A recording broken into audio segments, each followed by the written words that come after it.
Et bonjour à tous et bienvenue sur ce nouvel épisode de la distillerie. Les playoffs! On est aux playoffs!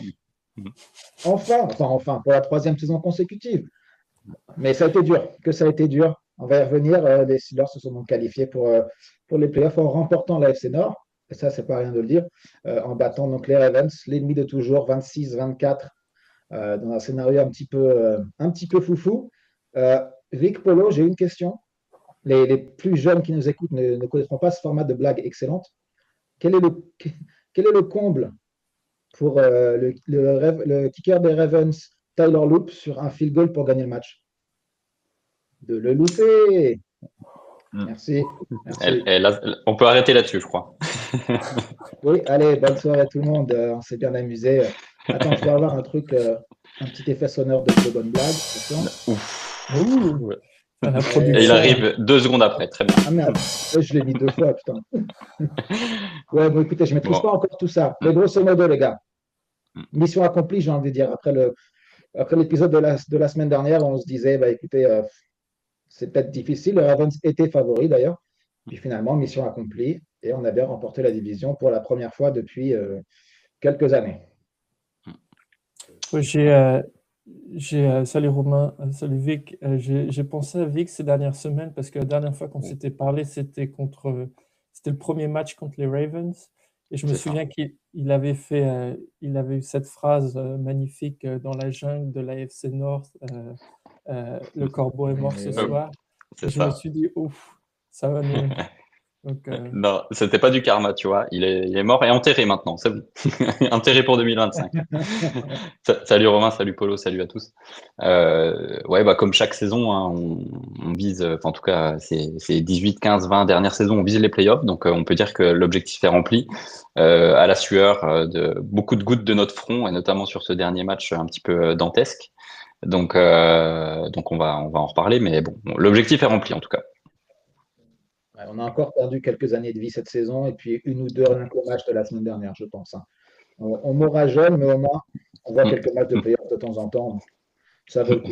J'en parlerai à ma fille. Je lui dirai, papa, il va mourir jeune, mais au moins, il a regardé des matchs de playoffs. Bon, on revient sur le match, les gars. J'ai envie de dire, alors bizarrement, vous me dites si vous avez pensé la même chose. J'ai regardé le match dans son intégralité après. Donc, je n'avais pas peut-être cet élément d'atmosphère en live. Mais malgré le score et malgré le fait que la victoire revienne à une erreur des Ravens avec ce field goal manqué, j'ai presque envie de dire que c'était le match le mieux maîtrisé par les Steelers. Est-ce que c'est parce que j'ai regardé ça en sachant qu'il y avait la victoire au bout? euh, Ouais, bah, vas-y Polo. non, vas-y, Vic. Ouais, ouais, alors pareil, hein, moi je l'ai regardé en différé, hein, le lendemain. Euh, donc forcément, en ayant su qu'il y avait eu pas mal de choses qui s'étaient passées, euh, je dirais pas que c'est le match le plus abouti, parce que franchement, quand on le regarde en se disant est-ce qu'on va gagner, est-ce qu'on va pas gagner, il se passe quand même beaucoup de choses et beaucoup de choses pas forcément très positives tout au long du match pour nous. Pour être clair, on perd ce match, c'est la même chose, hein. Enfin, c'est juste si Tyler Loop le met et on est out. Donc non. Alors, il y a évidemment des choses positives à retenir, et notamment sur la fin de match. Mais par contre, il est pas suffisamment abouti ce match, je trouve. Euh, T'as dit mieux géré ou mieux abouti? Moi, je sais plus. Je Mais je crois peux que dire, je crois que j'ai dit le mot contrôlé ou quelque chose comme ça. ouais, euh, ouais, mon estomac, Thomas parlait de son cœur. Moi, c'était l'estomac à la fin du match. Je peux dire que je me sentais pas bien à la toute fin du match.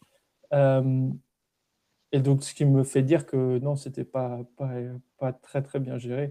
En fait, ce qui était drôle, enfin, drôle, sur le match, c'est que je me dis, quand il y a le deuxième touchdown des Ravens, je me dis, oh putain, on va le perdre comme ça C'est fini. sur Lamar Jackson qui passe à travers Benton et Highsmith et qui Oui. envoie ça sur Flowers.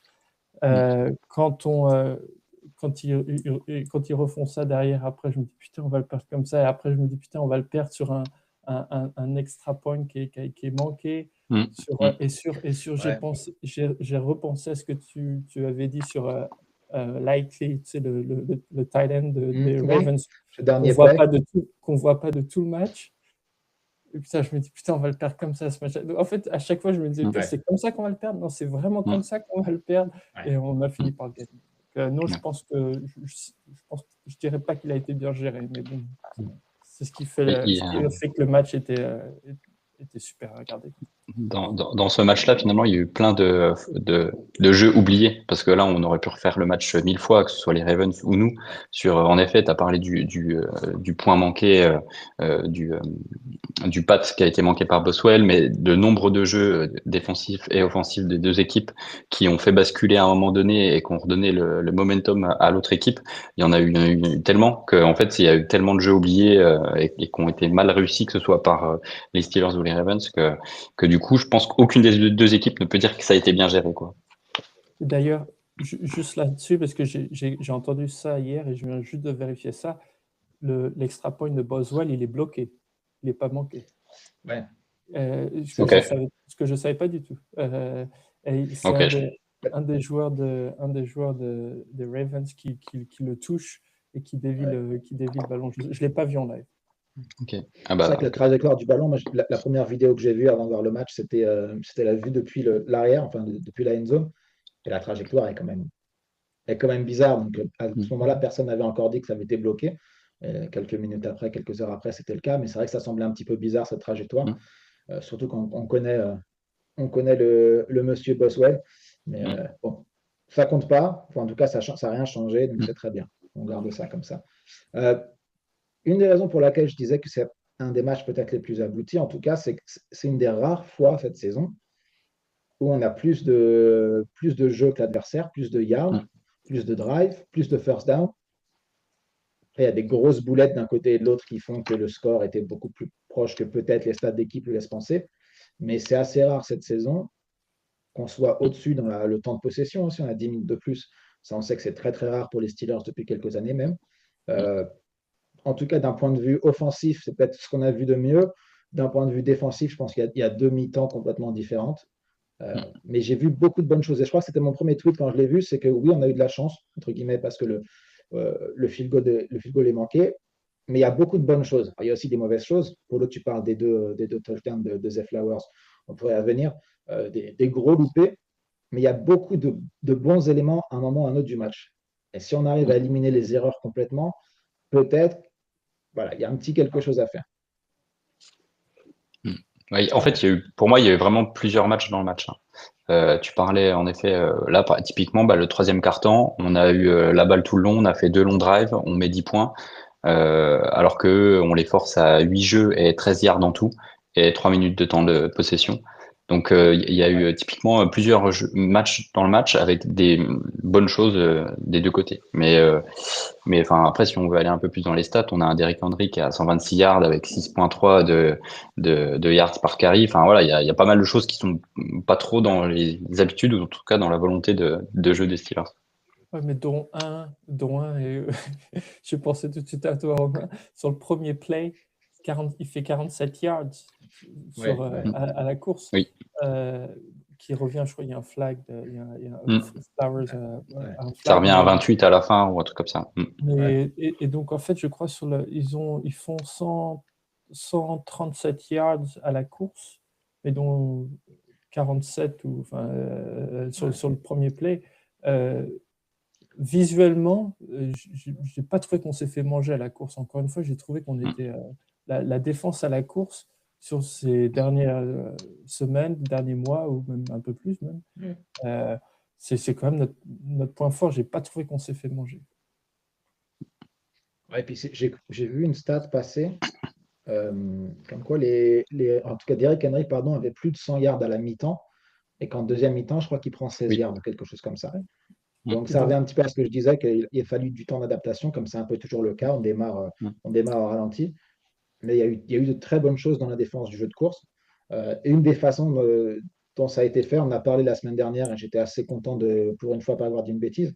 J'avais dit qu'on jouerait certainement beaucoup avec la défense de base, c'est-à-dire avec les trois D-linemen quasiment tout le temps sur le terrain, alors que maintenant la NFL est beaucoup en nickel, ce qui fait que chez nous, on sort un lineman défensif.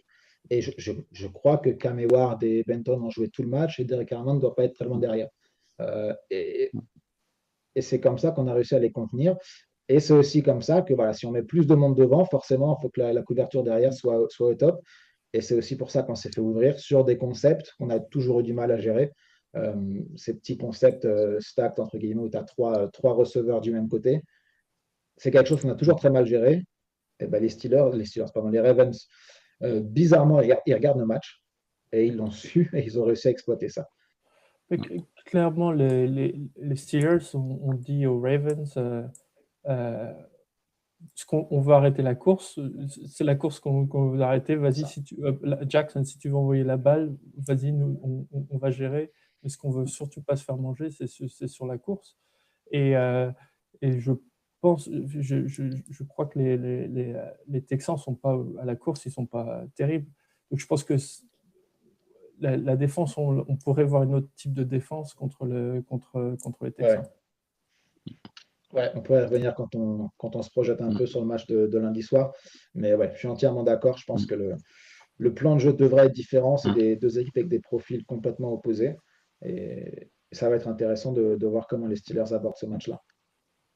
Eric, il y a quelque chose qui t'a marqué globalement dans ce match contre les Ravens? Je vous rejoins sur la stat sheet d'Eric Henry qui est probablement plus valorisé que le match contre les Ravens par rapport à la réalité, notamment sur les quelques yards qu'il a fait à partir de la deuxième mi-temps, où du coup il y a eu en effet les trois D-line qui étaient bien au centre pour bloquer tout ça. Et d'ailleurs, il y a eu pas mal d'articles un petit peu incendiaires par rapport à ça. Pourquoi Derrick Henry a pas eu plus de carry et a pas pu jouer sur les articles des Ravens. Mais dans l'ensemble, du coup, ils ont quand même réussi, les Ravens, avec un plan de jeu à nous mettre en difficulté, notamment au moment où c'était le plus opportun pour eux, donc à la fin du match, avec ces longues tentatives réussies. Et clairement, voilà, comme je disais, on perdait le match, c'était la même chose, et on serait sur ce podcast en train de pleurer que ça. Donc, Nous pleurer sur ce podcast? Juste une impossible. Quand la semaine est faire. D'ailleurs, si vous voulez nous voir pleurer sur ce podcast, rendez-vous la semaine prochaine, même jour, même heure à peu près. Vas-y, Paul. Si tu parles sur les running backs, de notre côté, moi j'ai re-regardé le match et je n'ai pas vu en live. Mais Warren, quand tu regardes le match, et je ne veux pas relancer votre débat favori sur tu peux. le MVP, mais Warren, il a plusieurs plays sur ce match qui sont vachement importants. Je vois un moment en deuxième période, et il reste 11 minutes à jouer. Il a, sur une passe, il fait 17 yards et il casse quelques tacs. Ça relance vraiment l'équipe. Je crois qu'à ce moment-là, il y a 10-3 où on est derrière au score. Et c'est pareil sur la troisième, sur le quatrième période également. Il fait plusieurs courses, dont on a, je crois, deux peut-être à 15 yards. Il finit sur 14 carries, 66 yards, 4,7 yards de moyenne. Je n'avais pas fait gaffe mais, en live, mais il a plusieurs fois dans le match, il relance l'équipe. C'est un des rares derniers matchs où il y a une aussi grosse différence de carry qui a été laissée entre Warren et Gainwell, qu'on n'a que 5, alors que du coup Warren en a 14. Alors évidemment, Gainwell est plus sur le jeu de course aussi, mais sur le jeu de passe, pardon. Mais d'habitude, ils avaient quand même un sharing identique quasiment ces derniers matchs. Et du coup, le débat est réouvert. Mais pour moi, Warren, tout au long de la saison, hein, c'est des plays qui sont plus important que la stat sheet, c'est souvent des plays qui relancent l'équipe d'un point de vue momentum, parce qu'il va chercher les yards en plus, parce qu'il va physiquement aller un peu plus loin. Et du coup, ça s'est clairement retranscrit aussi dans ce match-là, où il allait chercher et il a donné de l'énergie à l'équipe. Sur le premier play de Warren, quand il fait son 17 yards, il y a 0 à 10. Et vraiment, c'était le moment où on se dit, putain, on va... Ça va, comme l'année dernière, ça va repartir. D'ailleurs, la stat, on l'a vu passer, et puis ça n'a pas surpris Vic et moi-même qui disons toujours des bonnes choses de Jalen Warren. Et donc, Jalen Warren est premier en NFL avec le taux de plaquage manqué forcé par ce joueur. Personne en NFL ne force plus de plaquage manqué que Jalen Warren, qui est aussi le leader en NFL en termes de yard after catch à la réception. Alors qu'on nous dit toujours, et c'est vrai aussi qu'il est très très bon dans ce domaine, Kenneth Gainwell, mais c'est pas le seul. On peut aussi utiliser un Jalen Warren sur les petites screen pass qu'on aime beaucoup faire en ce moment. En ce moment, c'est depuis 3 ans. Mais voilà, il a peut-être un registre Jalen Warren un peu plus grand et peut-être un apport un peu plus fort que ce que les stats peuvent laisser entendre ou les médias en général peuvent laisser entendre avec pas mal de questions sur le fait que Jalen Warren n'était pas un running back numéro 1. Il a quand même des très bons arguments, le numéro 30. Dès que tu veux y aller, parce que je sais qu'on aime bien en parler de Jalen Warren. Ouais, bah c'est Tu veux exactement remettre ça. un petit peu une couche. Je peux remettre. En plus, il n'y a pas Thomas pour dire l'inverse. Voilà. Non, mais c'est clair. Il est clairement arrivé ici en RB1 en se disant il avait quand même des choses à prouver par rapport aux années passées où il était aussi derrière Najee Harris et compagnie. Et je pense que les Steelers avaient pour le coup bien jugé le coup et bien visé parce qu'il a été dès le début de saison assez impactant. Et faut être clair aussi, l'arrivée de Gainwell et le bon apport de Gainwell a aussi probablement aidé pour que la saison soit aussi longue que ça parce qu'ils ont quand même partagé pas mal de carry. Donc ça a été plutôt un binôme vraiment très fort. Et alors, est-ce qu'on peut dire que c'était le meilleur binôme de la NFL? Je ne sais pas, mais en tout cas, c'est un binôme très performant et pour moi, quand même bien mené par Warren malgré tout, hein. Malgré le MVP de Gainwell. On garde ça pour la fin de saison. C'est vrai. Mais oui, on en reparlera effectivement. La course la plus longue reste quand même pour Rodgers, 20 yards. Tu sais quoi, Rodgers, il a retrouvé ses jambes de ses 39 ans. C'est magnifique. Mais je crois que c'est aussi, il fait ça après qu'il est, juste avant, il a l'opportunité de courir également. Mais il se dit non, il se fait rattraper. Par le DL, ouais. Il va pas. C'était quel match où Rodgers il va chercher un first down à la course? Pas une course de fou, mais 7, 8, 9 yards. Et après, il dit au défenseur adverse, je ne sais plus qui c'était, tu te fais vraiment outrun par un mec de 42 ans. Sympa. Ouais, on connaît un peu la tchatche de Rodgers, il aime bien faire ce genre de truc. C'est ça. Il y a un play avant qu'on passe aux hommes de fer et à ceux qui doivent mieux faire, et je pense que c'est une bonne transition. Mais il y a un play que j'ai en tête qui m'a un petit peu, comment dire, je ne vais pas trop m'enflammer, mais vraiment, je me suis dit, ah ouais, là, il y a une grosse domination. C'est le touchdown de Gainwell avec tout le côté droit de la ligne, c'est une course vers la droite, avec, ça doit être un pitch pour Gainwell plutôt qu'un hand-off traditionnel. Et tu as tout le côté droit de la ligne, et c'est bloqué avec perfection. Frazier, McCormick, Fautanu, c'est parfait. Gainwell, il n'est pas touché, il rentre dans la end zone, il est encore propre, son maillot, il n'y a rien dessus.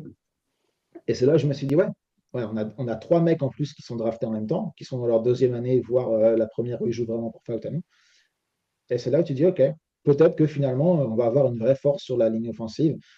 Peut-être pas tout de suite, même s'il y a des qualités, mais il y a un vrai potentiel. Et j'ai rarement vu, en tout cas, j'ai assez peu de souvenirs récemment de jeux de course des Steelers où on arrive à rentrer dans la end zone sans être touché, alors que c'est plutôt fréquent en NFL, on ne va pas se mentir. Mais j'ai beaucoup adoré ce play-là. Je ne sais pas si vous avez aussi un play que vous avez en tête, qui vous a fait du bien. Moi, sur ce drive-là, juste avant, tu as la passe d'une trentaine de yards de Rodgers sur Freiermuth. Oui, au plein centre, dans les hash-marks. Wow. Et moi, je voulais vous poser la question, vous ne l'avez pas regardé en live, mais qu'est-ce que vous avez pensé de Tomlin qui va chercher le touchdown à la fin du deuxième quart-temps et au lieu de prendre les 3 points? Encore une fois, vous Bah, n'avez pas. ouais, c'est typiquement controversé, hein, forcément, parce que là, en plus, tu mets un coup de couteau dans ton équipe parce que tu arrives dans le vestiaire avec la tête dans le seau, quoi. Donc, il y avait beaucoup d'implications sur ce jeu-là. Je pense que c'était malgré tout une bonne chose. Alors, c'est toujours facile, hein, de dire que fallait prendre les points, mais je pense que c'était plutôt une bonne chose d'y aller et ça montrait plutôt une attitude assez agressive et positive, même si ça n'a mal fini. Et le choix du play. Moi, c'est surtout ça. Ouais. Hum, Moi, c'est là où j'ai plus de hum, problèmes. hum. Après, Et je sais même plus c'était quoi le play, mais je me rappelle en ah, je regardant, je me dis, vais mais retrouver. C'est en fait, moi, une, je suis assez, il fait une shove j'ai pass tendance à être, sur ouais, c'est Gainwell, ça, sur le côté. qui repart de quoi, 4 yards derrière la ligne de scrimmage, alors que tu Hum, as 1 yard à faire pour aller marquer. Moi, j'ai toujours un problème avec ça, et c'est pas nouveau chez les Steelers. Les situations où tu as, je veux dire, la course en plein centre devrait être l'option évidente. Et nous, avant même le snap, on dit bah, non, non, vous inquiétez pas, l'équipe d'en face, parce que notre running back, il est sur le côté, donc de toute façon, vous n'avez rien à vous inquiéter. Souvent, on fait ça, on va empty backfield quand tu as un troisième et 1 yard. C'est quelque chose que je ne comprendrai jamais et j'ai arrêté d'essayer de le comprendre. hum. Ça sera toujours comme ça avec les Steelers, en tout cas pour assez longtemps. Mais ouais, le choix du play me pose plus problème. Personnellement, j'ai toujours en tête que si tu as possibilité de réduire l'écart de possession au score, moi, je prends les 3 points à chaque fois. Là, ce n'était pas vraiment le cas. On serait revenu à 4 points, je crois, si je ne dis 10-6. pas de bêtises. 10-6. Ouais, ce qui ne réduit pas forcément le nombre de possessions d'écart, mais tu te dis que là, tu marques un touchdown derrière, même si eux mettent 3 points. Tu vois, mathématiquement, je pense que j'aurais peut-être pris les points, mais ce n'est pas la pire décision que j'ai vue depuis si longtemps que ça. Et on avait le ballon, on récupère le ballon Aussi. au début de Ouais. troisième quart-temps. Et Sur c'est là le où pour play, moi, je dirais raison de plus de prendre les points, tu vois. Et je sais qu'il y a beaucoup de gens en particulier sur Twitter qui disaient, ben, tu tentes le coup, de toute façon, tu récupères la balle après. moi, ça m'a, Personnellement, c'est une raison de plus pour prendre les points.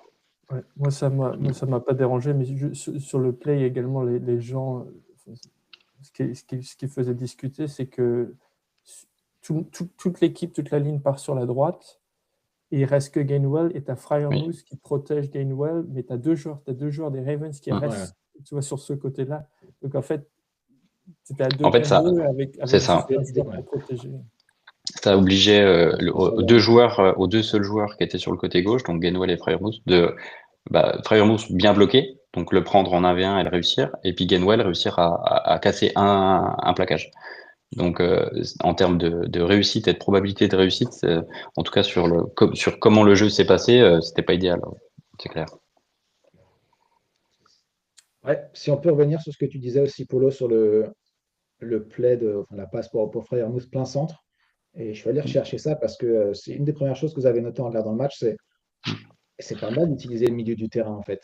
Mm. Et j'ai retrouvé la passing chart de Rodgers. Et ça fait très, très, très, très, très longtemps qu'on n'a pas vu ce genre de choses, hein. Il y a Ouais. beaucoup de passes plein centre et puis il y a beaucoup de petits points verts qui sont là pour indiquer les passes complétées. C'est quand même C'était pas mal quand tu utilises tout l'espace qui est offert à Mm. ton attaque. Je me souviens, on en avait discuté il n'y a pas si longtemps que ça dans un podcast que justement on attaquait assez peu cet endroit-là du terrain, donc entre les hash marks et puis à 10-20 yards. Et je sais que ces derniers matchs, on a réussi à le faire quelques fois, à toucher Freiermuth notamment, mais pas que, mais principalement lui. Et là, clairement, ça a été létal. Alors, pareil, hein, il faut aussi une belle lecture quand on vient lancer au plein milieu. Hein, donc, sauf que Rogers, c'est pas le dernier non plus. C'est pas un lapin de 3 semaines. Ouais. Donc, faut aussi profiter de son expérience là, à réussir à mettre des balles dans un tight window. Donc là, ça fait plaisir à voir qu'on arrive à être un peu plus équilibré aussi sur les zones où on attaque.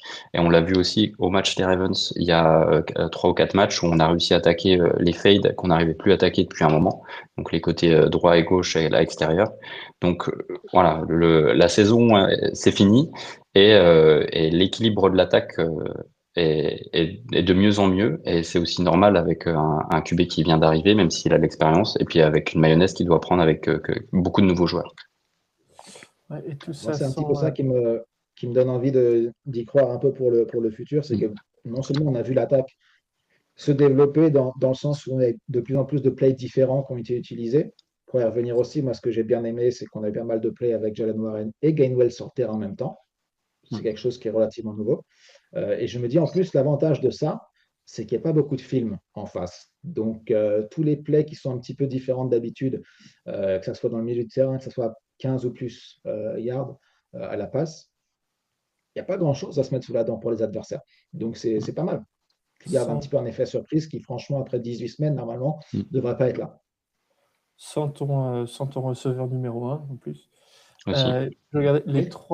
trois jeux les plus longs des Steelers, c'est que des passes. Donc le plus long, c'est 31 yards pour Freiermuth, c'est la passe sur le drive du touchdown de Gainwell. Tu as la passe de Thielen qui est 28 yards. Ouais. Et tu as le Celle-là, elle est bien. touchdown. C'est un moment important, celle-là. Ouais, qui est parfaitement lancé. C'est pas sur third down, un truc comme ça, cette passe-là. Je sais qu'elle a fait du bien. Je vais la retrouver. Third down. Non, troisième quart-temps. 2-8. Ouais, deuxième et 8 autant. Deuxième, ouais.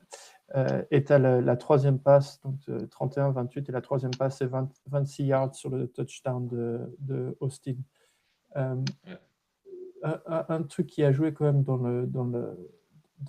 le match, c'est la sortie de Kyle Hamilton. Et tu parlais des zones de passe de Rodgers. Je me demande juste si je serais intéressé de voir le avant et le après qui soit sorti. Si ça a ouvert le terrain pour lui et que Rodgers, à partir de ce moment-là, a visé cette zone du terrain un peu plus que comme ça. C'est possible, parce que Kyle Hamilton, ça fait partie des joueurs où typiquement les QB doivent savoir exactement où sont ces joueurs un peu stars et impact player à chaque moment du terrain. On se souvient Tom Brady qui disait Troy Polamalu, il faut que je sache exactement avant ma dernière lecture, c'était être sûr de savoir où il est. Bah voilà.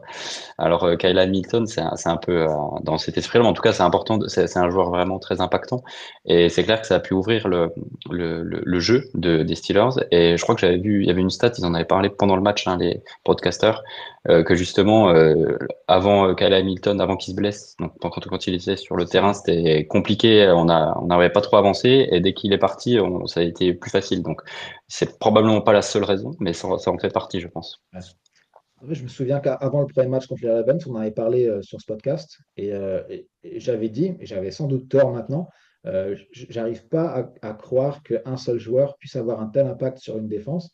Mais tu regardes l'avant après Kyle Hamilton pour les Ravens cette saison, c'est flagrant. Parce qu'avant qu'ils reviennent, je crois qu'ils concèdent à un moment, leur moyenne, c'est 440 yards concédés. Évidemment, c'était le pire en NFL. Et puis dès son retour, leur moyenne, elle a descendu chaque match. Donc clairement, je me suis trompé, et un seul joueur peut avoir un impact aussi important sur une équipe. Est-ce qu'on se lance vers les hommes de fer? Doit mieux faire? Je propose qu'on commence par les doit mieux faire, parce que pour une fois, on a peut-être plus de choses positives à dire que négatives. Alors, débarrassons-nous tout de suite des points négatifs dans ce match contre les Ravens. Ouais, peut mieux faire. J'ai pas, j'en ai en effet quelques-uns. Allez, j'en ai trois. J'ai Jalen Ramsey qui, notamment sur la fin de match, enfin sur deux éléments. Au début, il se prend le TD sur Walker, et aussi sur Flowers en fin de match. Et j'ai envie de dire que c'est un peu c'est celui qui s'est le plus troué en défense. J'ai l'impression. Alors, on peut toujours remettre en question aussi le play calling ou autre. Peut-être que c'était pas forcément les zones, peut-être qu'il y a eu des problèmes aussi de communication pendant les jeux. Mais en tout cas, sur le papier, sans avoir forcément toutes ces notions-là, en regardant un peu les jeux, on avait le sentiment quand même qu'il s'était fait burner une ou deux fois. Donc du coup, pas forcément positif. Donc pour être dans la catégorie du peut mieux faire, en tout cas. Et puis tu peux aussi, le dernier play quasiment du match pour les Ravens, cette passe dont parlait Polo pour Likely. Est-ce que Jalen Ramsey ne devrait pas faire un petit peu mieux sur ce play-là? Possible. Il a un petit temps de retard.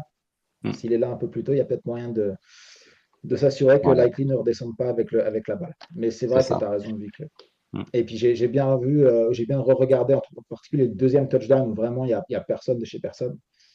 Et je ne vois pas d'autres scénarios. À mon avis, c'est Ramsey qui s'est planté. Ça donne ce sentiment-là.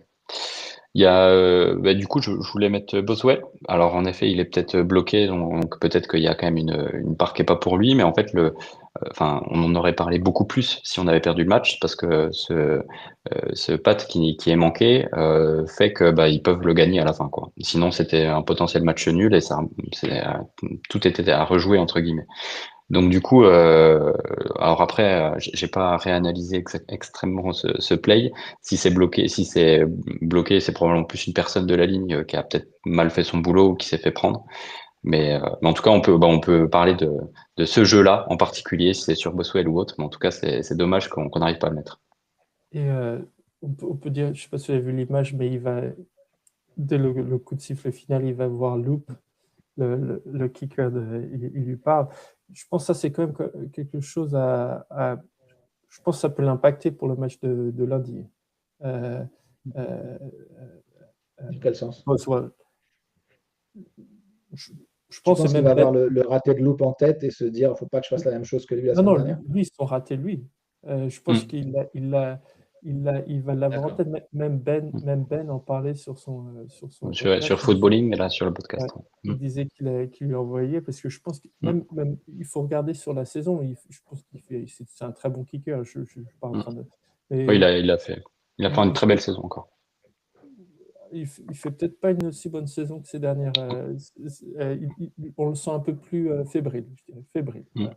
Ouais, mais Et par l'autre, rapport à une saison, oui, magnifique aussi. oui. Donc à remettre. Euh, à voir, je pense, à garder un œil dessus lundi soir, je pense. Ouais. Mais je te Moi, rejoins. J'ai Boswell j'ai sur vu la le. saison, Ouais, excuse. Oui. pardon, Ouais, Boswell sur j'ai la vu saison, le. pour moi, il y a une Vas-y, vas-y. grosse différence avec la saison dernière. C'est qu'on tente beaucoup, beaucoup plus de field goal de plus de 50 yards qu'on pouvait le faire il y a 2 ans. Et ça va Mm. impacter les stats aussi, hein. Il a pas mal de ratés de 57, 58 yards. Ouais. Mais grâce à la J'aurais confiance même qu'on pas tenté. a, par rapport à ces 2 dernières années il fait je sais pas s'il est All Pro en kicker, mais enfin, en tout cas, il fait des saisons folles, notamment l'année dernière. Et il en rate un contre Cleveland, non? La semaine d'avant, je crois. Il me semble qu'il fait un raté contre C'est quoi, Cleveland également. j'ai une mémoire sélective parfois. Mm. Et Ok. là, je ne pourrais pas te Mm. dire. Mm. Mais Je bon, pourrais pas te dire. t'as vu, tu parlais de la longueur de ces field goals. Je ne sais pas si vous avez vu le kicker, je crois que c'est de Jacksonville, 67, Little, Mm. 67 yards. Même, moi-même, visuellement, tu vois, c'est le snap qui est bien Incroyable. avant le logo. Tu vois, et c'est Ouais. comme. Tu vois, il parlait, je ne sais pas si ça va arriver, c'est un aparté, mais il disait qu'ils vont devoir agrandir le terrain, puisque Ouais, si tu il commences à faudra avoir changer des les règles, bien kickers, sûr. si tu commences à avoir des kickers qui tapent de cette distance-là, Mm. Ça change le jeu. Mm. Enfin, waouh. ça change Surtout la après, façon de le jouer.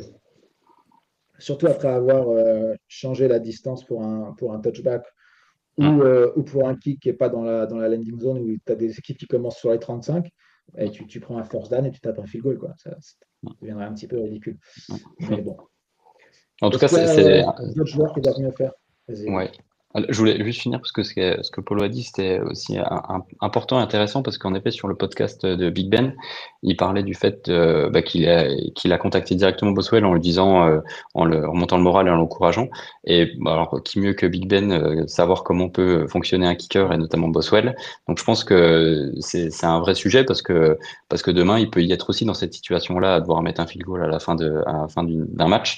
Donc, et on sent que ça a été une inquiétude pour Big Ben, donc ça peut en être pour nous aussi peut-être. Ouais. Après, je ne sais pas si c'est la meilleure façon de gérer les choses, de lui en reparler encore. Je préférais qu'on Mm, dise, allez, on oublie.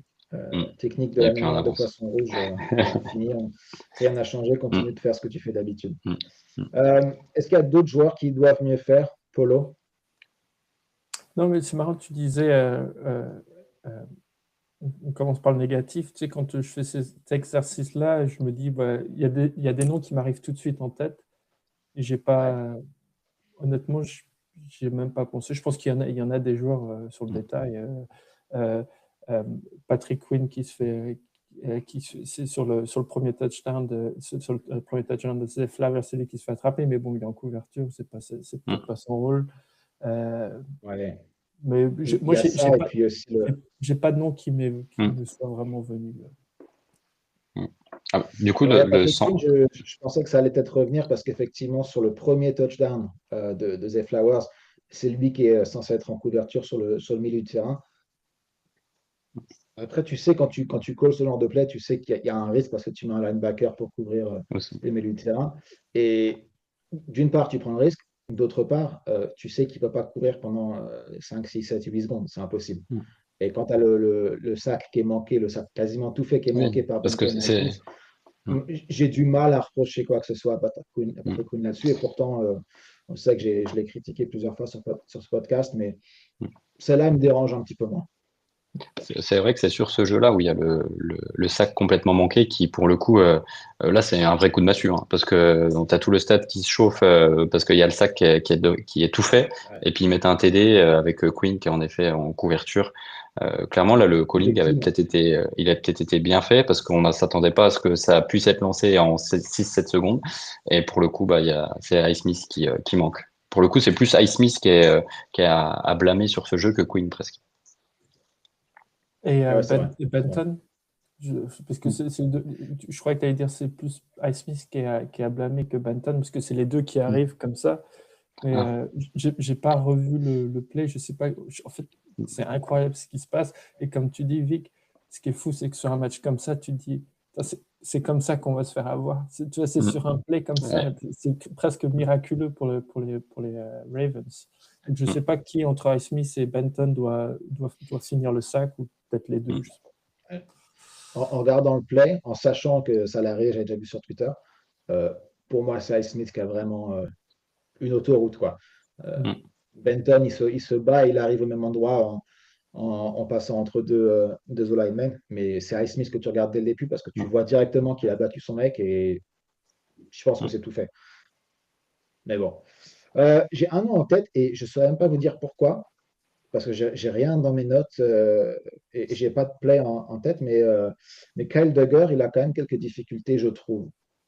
Est-ce que sur ce match-là, vous avez aussi trouvé qu'il avait un petit peu de mal après le match de la semaine d'avant où il s'était bien trouvé, le monsieur? Finalement, après, c'est un poste compliqué, le poste de safety, on a eu beaucoup de blessures, mais malgré des très bons débuts, j'ai l'impression qu'on commence à voir aussi les limites de Kyle Duggar et peut-être les raisons pour lesquelles il était encore disponible. Je sais pas, j'ai du mal, moi, à analyser cette position, mais effectivement, ils en parlaient à la radio de sa performance, et il disait même, j'ai pas regardé, mais sur la fin du match, il est même pas sur le terrain. Apparemment, il Ah ouais, il est se fait bench en cours de match comme ça. apparemment sur la fin du match, il est plus sur le terrain, ou du moins, il est plus sur tous les snaps.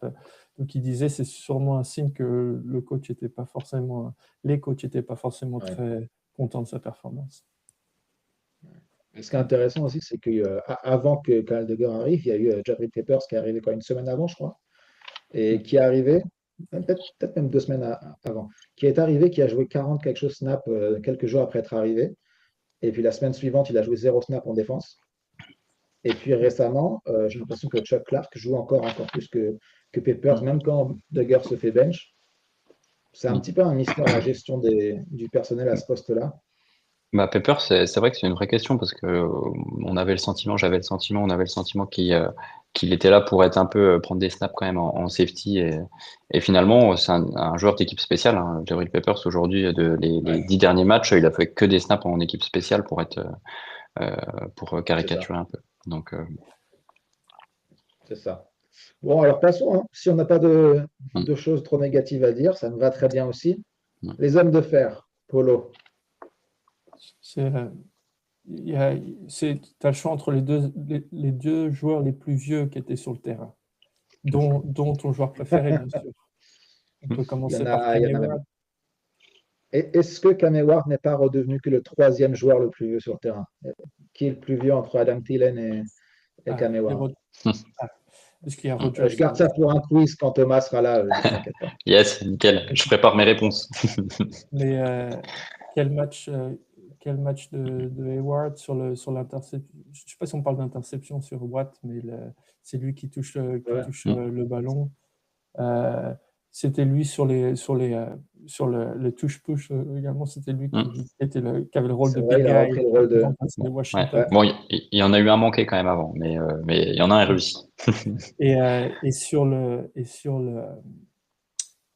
la première course de Henry, c'est lui également. Il se blesse d'ailleurs il se blesse sur le play, mais tu revois, tu vois, c'est le mec qui court, c'est lui qui essaie de rattraper Henry. Tu vois, le mec, c'est un des plus vieux sur le terrain. Henry qui court sûrement super vite, et tu as Hayward qui y va. Et sur le coup, je peux vous dire que quand on l'a vu grimacer, on s'est dit, putain, c'est pas possible, c'est Hayward, c'est bon, il est mort. Donc Hayward, sur tout le match, je crois qu'il a un QB hit, j'ai vu, au moins 5 tacles. En défense, il était Sur le jeu partout. de course. Ouais. Et puis ce qui est pas présent dans la stat line aussi, c'est le fait d'avoir empêché Henry de faire des yards notamment sur la dernière mi-temps, parce que c'est aussi sa présence et puis sa bonne présence face au line devant lui. Mais Hayward, c'est un joueur fabuleux. À chaque fois tu le vois, c'est lui qui vient récupérer quand ça court pleine balle sur les côtés. C'est lui le premier à être dessus. C'est toujours impressionnant de le voir réussir à faire ses poursuites, parce qu'il donne tout à chaque fois. Ouais. Même avec son âge. Ouais. Puis c'est là aussi que c'est encore plus impressionnant, c'est que on parle souvent de son âge. Effectivement, c'est un des rares joueurs chez les Steelers qui est encore plus vieux que moi, donc c'est aussi pour ça que je l'aime bien. Mais il a joué, parce qu'on a parlé tout à l'heure, on disait qu'on a joué beaucoup en base, en défense. Ça veut dire qu'on a joué avec les 3 linemen défensifs tout le match. D'habitude, ça tourne pas mal. Là, il a joué, attends, j'ai le nombre de snaps sous les yeux, il fait 63 snaps. Je pense que ça doit être le match de toute la saison où il a joué le plus. Et tu vois que finalement, même sans repos, il arrive à être super productif. Et après 63 snaps, il arrive encore à être à fond et à donner l'impression que c'est quasiment le joueur le plus jeune sur terrain. Donc, voilà. C'est ça. Je suis, de toute façon, je suis vendu sur Cam Hayward depuis très longtemps. Et voilà. Ça ne fait Alors que confirmer ce que je pense. Alors que c'est le dernier match de la saison et puis qu'il me semble pas qu'il en ait loupé un. Alors je me trompe peut-être, hein, j'ai pas vérifié, mais en tout cas il a un nombre de snaps dans la saison qui doit être pas loin de son record vu qu'il était là tout le temps. Est-ce qu'on parle vite fait, tant qu'on est sur Cam Hayward, de petit frère Hayward? C'est beaucoup moins productif, effectivement, mais c'est assez cool que, d'une part, les Steelers aient réussi à lui trouver un rôle. C'est un petit peu de créativité sur le touche-push, là, c'est quand même pas mal. Et ça dépend de lui. Ça fait 2-3 plays différents que les Steelers ont fait dans cette formation. Et puis, il y a quelques passes au fur et à mesure de la saison où le mec a quand même de bonnes mains pour être ton quatrième running back en théorie. Il fait aussi fullback, il fait aussi tight end. C'est cool pour un joueur qui a peut-être un petit peu été critiqué parce que c'est le frère de Cam Hayward et qui avait comment dire, des points de vue qui disaient ben, il est là juste parce que c'est le petit frère de Cam. Trouver un joueur un petit peu gadget comme ça, c'est pas mal. Moi, ça me fait plaisir de voir que même ce genre de mecs qui sont peut-être à la base 50, 51e, 52e sur le roster, je trouve ça cool. Je vais te laisser commenter sur Cam Hayward, mais juste sur le concept de. Moi, ça ne me dérange pas. Il y a eu la même chose avec Derek Watt et TJ Watt.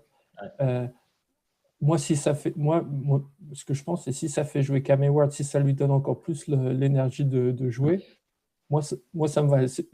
On ne peut pas avoir tous les frères, mais bon, si tu as les joueurs un peu clés, si ça leur rajoute un peu plus de jus et que ça les fait jouer encore avec plus de passion, pourquoi pas. Après, je ne sais plus à quel tour il a été, il a été drafté ou c'était un free agent. Je crois qu'il est drafté au 7e tour, peut-être. Ouais, donc, voilà. Ouais, l'investissement, c'est le même qu'un free agent quand tu arrives au 7e tour. Ouais. J'allais dire que c'était un truc de petit frère avec en effet Derek Watt qui avait été fullback pendant quelques saisons chez nous. Mais Connor Hayward, à part la problématique de sa taille, ce serait un joueur exceptionnel en tight end notamment. Aujourd'hui, du coup, c'est sa taille qui fait qu'il peut pas forcément atteindre le plus haut niveau, enfin être tight end numéro 1. Mais aujourd'hui, je trouve que le poste hybride qu'il a, moi, je le trouve plutôt intéressant parce que à l'inverse de Derek Watt, qui était quand même peu utilisé est beaucoup moins intéressant. Celui de Hayward, il est plus impactant malgré tout, et je pense on est peut-être pas à l'abri de revoir des petites surprises avec lui sur des jeux un peu plus truqués, en tout cas sur des jeux spécifiques. On l'a pas vu beaucoup dans la saison, il y aura pas beaucoup de films aussi pour les autres équipes, et je pense que ça peut être justement une typologie de joueur avec lequel on peut s'amuser autour de ça.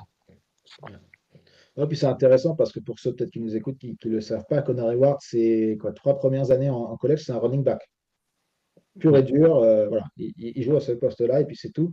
Et c'est sa dernière saison, il commence à être utilisé dans d'autres postes parce que je crois il perd son rôle de titulaire de running back, mais il arrive quand même à être utilisé un petit peu en tight end, un petit peu en fullback.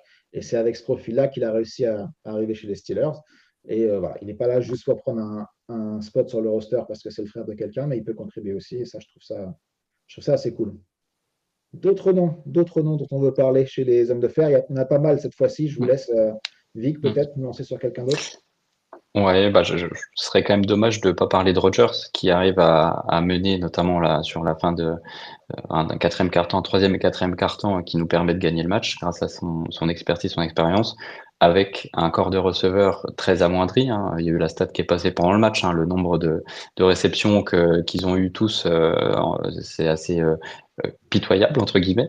Donc il a quand même réussi à mener l'équipe à marquer plus que l'adversaire avec un corps affaibli. Donc bravo à lui sur cette fin de match notamment. 47 attempts, 31 completion, 294 yards. Ouais, il a fait les passes importantes au bon moment. C'est le bon Rodgers, c'est la version de Rodgers qui fait que les Steelers sont compétitifs. Ouais, on l'a très critiqué après le match de Cleveland. Là, il sort le match qui devait nous sortir. Même si en live, à la fin du premier quart-temps, à un moment donné, il y a eu quelques sifflements. Ça a commencé un peu à siffler parce que l'attaque, en premier et deuxième quart-temps, je n'ai pas les stats devant moi, Ouais, pas bonne. mais avance pas beaucoup. Mais Non, bon, la première mi-temps est pas top. sur la fin du match, il nous sort ce qu'il faut nous sortir. Mais en tout cas, ce qu'on attend d'un QB, alors évidemment d'être régulier et puis d'être performant tout le temps, mais à minima d'être bon à la fin du match quand c'est important et quand c'est clutch et quand il faut. Et Rodgers, il a suffisamment d'expérience pour le savoir et puis du coup pour réussir à le faire aussi, avec probablement des ajustements offensifs aussi, hein, tout au long à la suite de la deuxième mi-temps qui a été un tout autre match. Mais en tout cas, c'est le vieux briscard qu'on attendait qui peut nous, ce que disait Romain tout à l'heure, nous donner peut-être un peu de lueur d'espoir pour ces playoffs aussi. Ouais, ce que j'ai remarqué sur Rodgers ce match-là, et parce que j'ai remarqué parce que des fois je passe des heures sur Twitter avec des gens qui font beaucoup plus de recherches que moi, mais il a changé beaucoup de plays Rodgers dans ce match-là.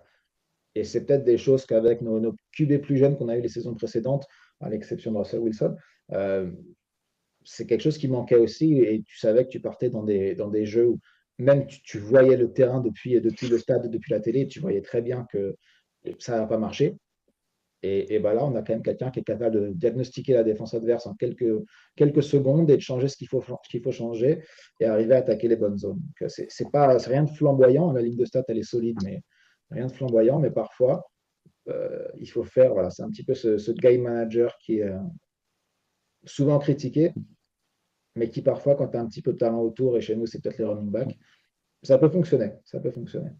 Mais sur cette histoire il arrive à changer les calls, etc., ils en parlaient autour de l'histoire de son casque, là, quand ils doivent appeler des temps morts, tout ça. Et c'est vrai que j'entends un mec qui disait s'il fait ses propres calls, qu'est-ce qu'il s'en fiche que le casque, tu vois, pourquoi il appelle pourquoi il utilise un timeout qui, après coup, on se dit, bah oui, pourquoi pas. Mais sur le coup, il se dit, putain, ça va nous coûter. Je crois qu'on en utilise 2 quasiment. Il y a 2 temps morts. Hein.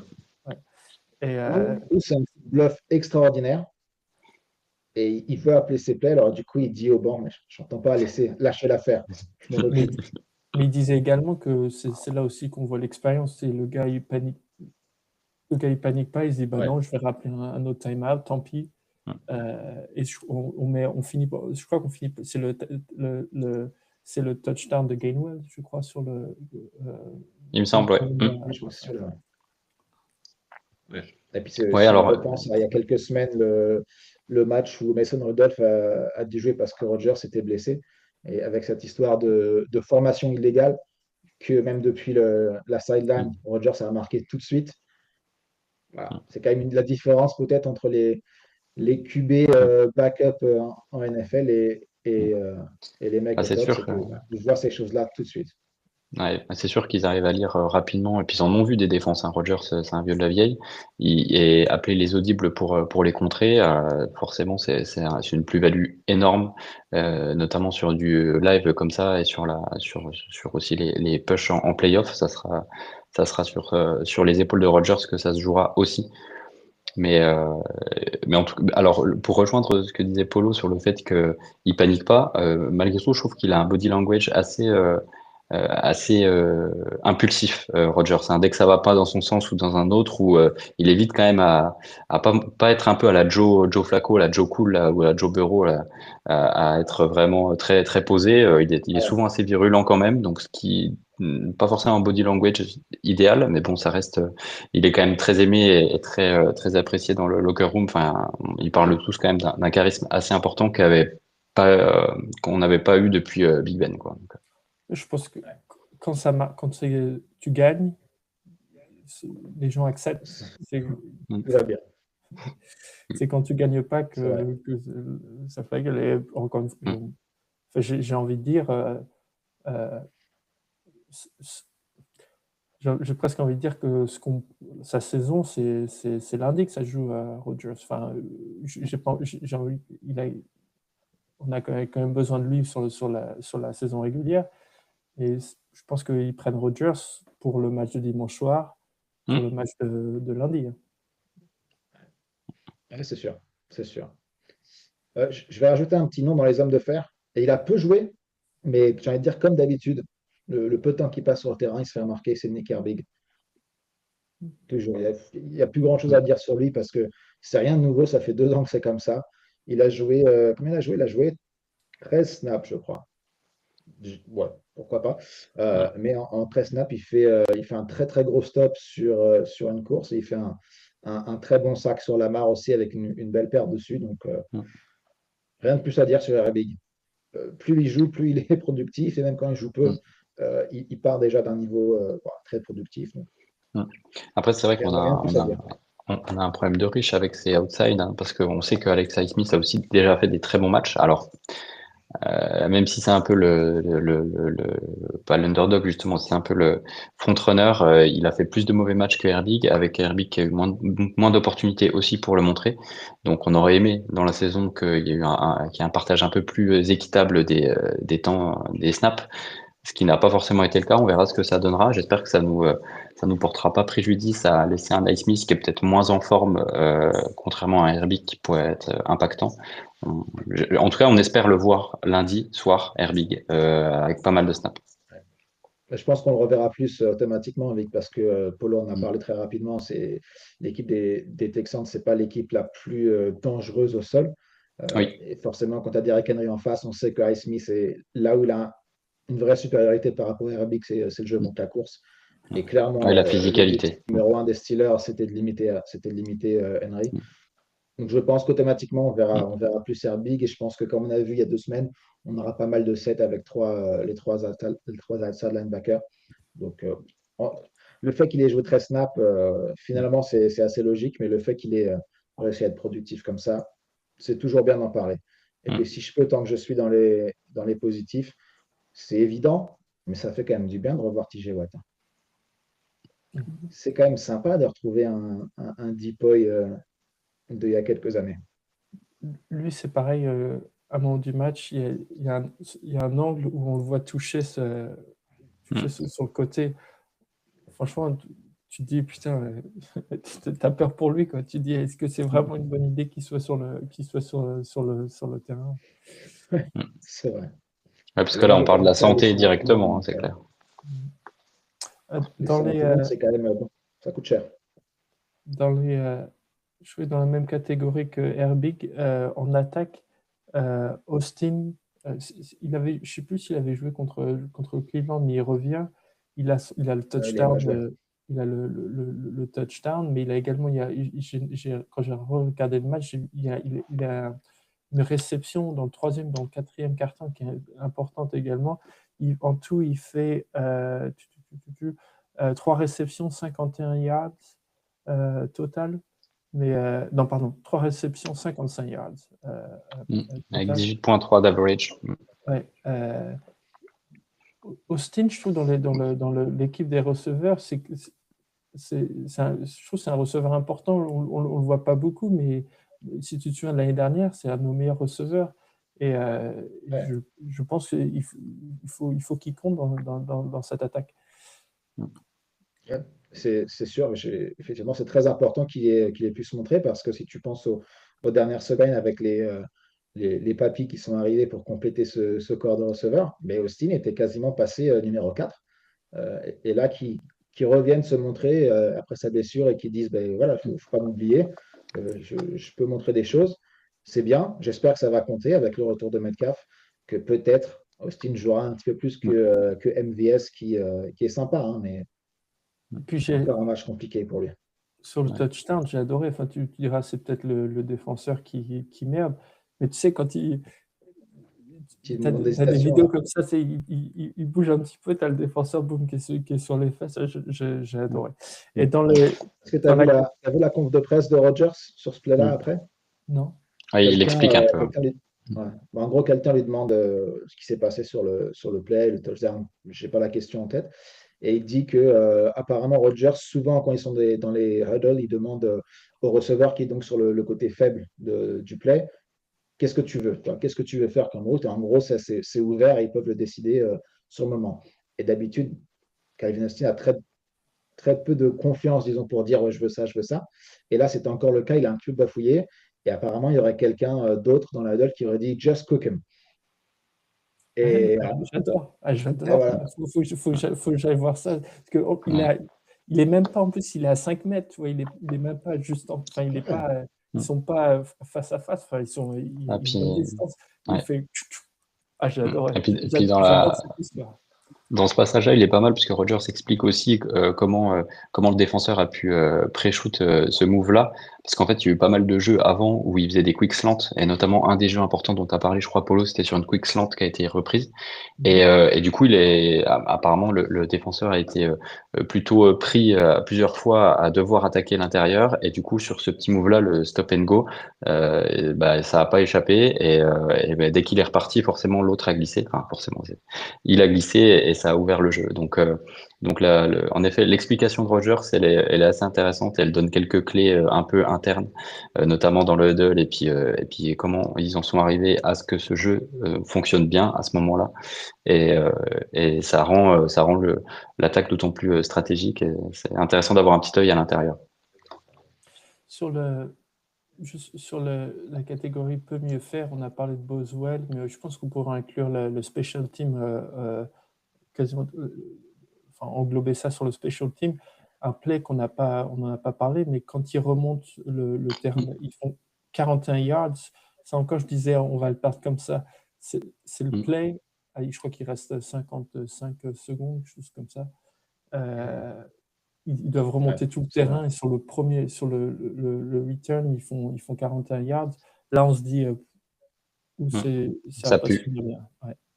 Ah, du coup, il y a eu besoin que d'un seul beau play, celui de Likely là sur le côté intérieur gauche. Et du coup, ils étaient en très bonne position directe. Qui est sur, je crois que c'est sur un quatrième tentative en plus, je crois. Ouais, Likely, c'est sur une 4e tentative. Ah ouais. Ouais, ce qui renforce un peu ce qu'on disait sur Ramsey, qui peut-être aurait dû mieux faire sur ce play-là en particulier. Ouais, parce que s'il avait fait, le match est terminé et salut.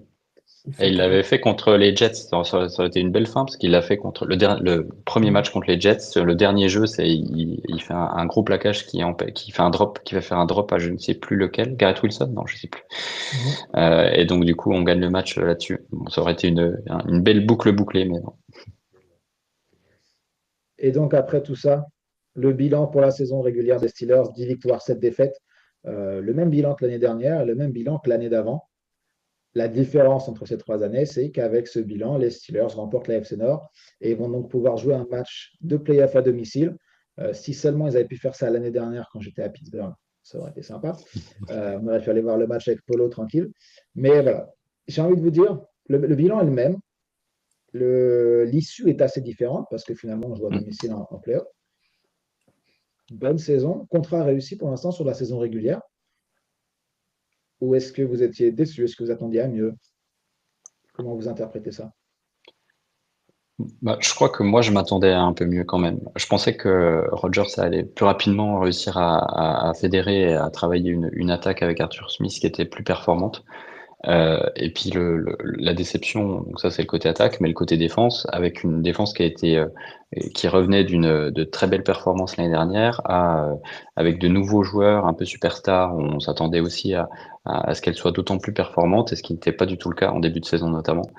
Et donc les hauts et les bas de bon match, mauvais match, bon match, mauvais match, contre des belles équipes et des mauvaises équipes, a fait que je suis quand même un peu déçu finalement de cette saison-là, même si du coup l'issue jusqu'à la dernière seconde finalement est positive, mais je m'attendais à mieux moi personnellement.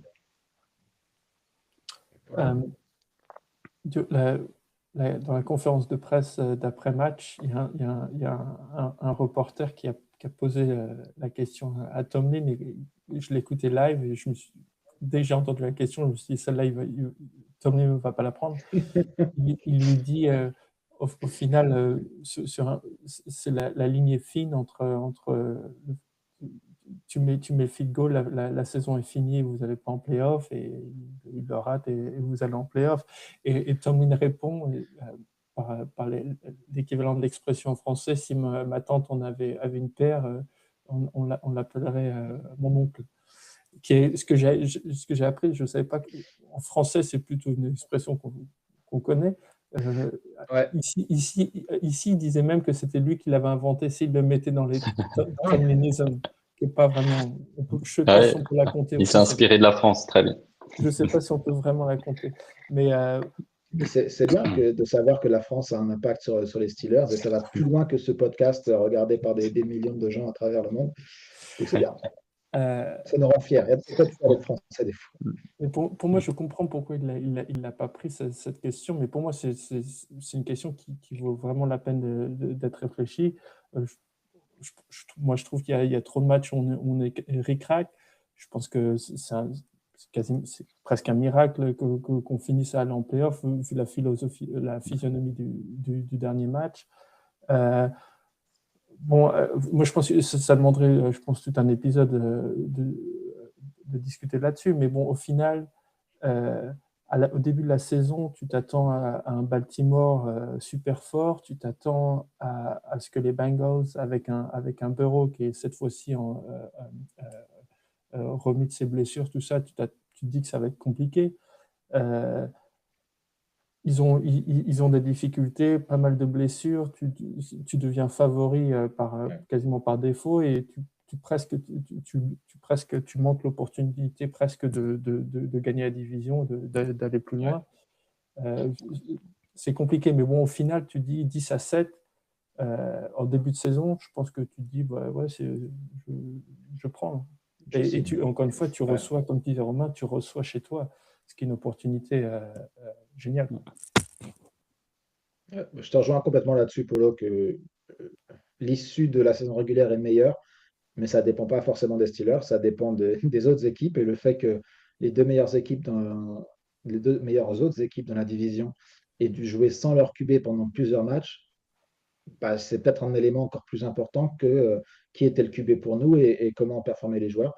Et donc, on s'en sort très bien. Et puis, je regardais un petit peu les matchs un par un. Il y a pas mal de matchs dans la saison où on s'est dit, on a gagné un match contre un bon adversaire.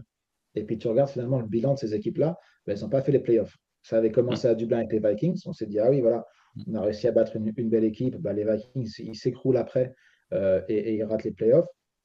On a battu les Colts. Alors c'est un petit peu différent parce que c'est Daniel Jones qui se pète, mais c'est pareil. Les Colts, ils ont fait un très bon début de saison, et puis finalement, ils se sont écroulés en fin de saison.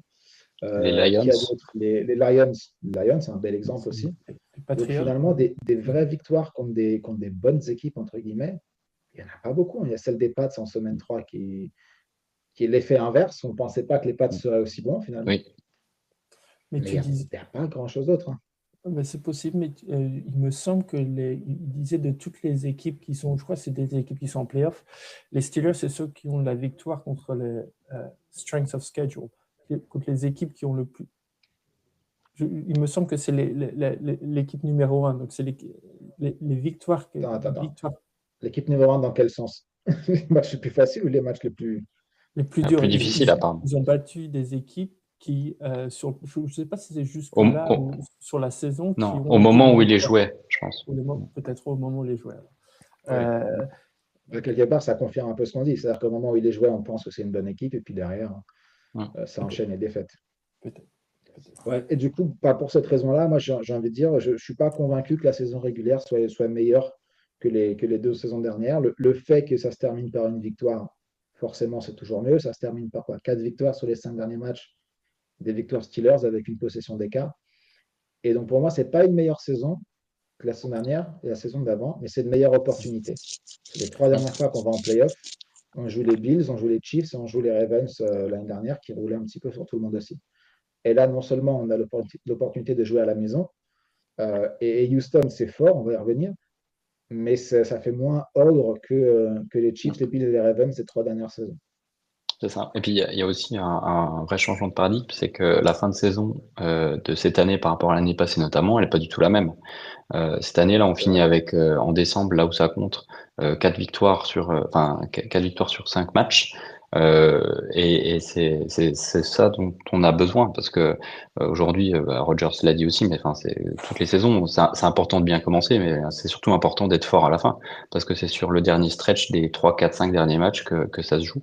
Et là, clairement, par rapport aux saisons passées, c'est mieux. Donc ça donne de l'espoir. On a notre match en effet à domicile contre une équipe qui est peut-être plus à notre portée que les années passées. Donc tout porte à croire que on s'engage avec un peu plus de positivité dans cette partie playoff.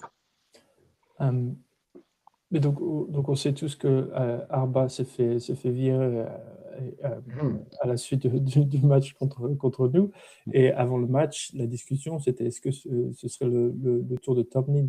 Et de mon point de vue, et ça va enfin, on va voir ce qui se passe lundi, mais de mon point de vue, si tu pensais que Tomlin devait se faire virer après une défaite, si les Steelers venaient à perdre contre les Ravens, pour moi, c'est les mêmes raisons qui devraient te pousser à changer de coach de toute façon.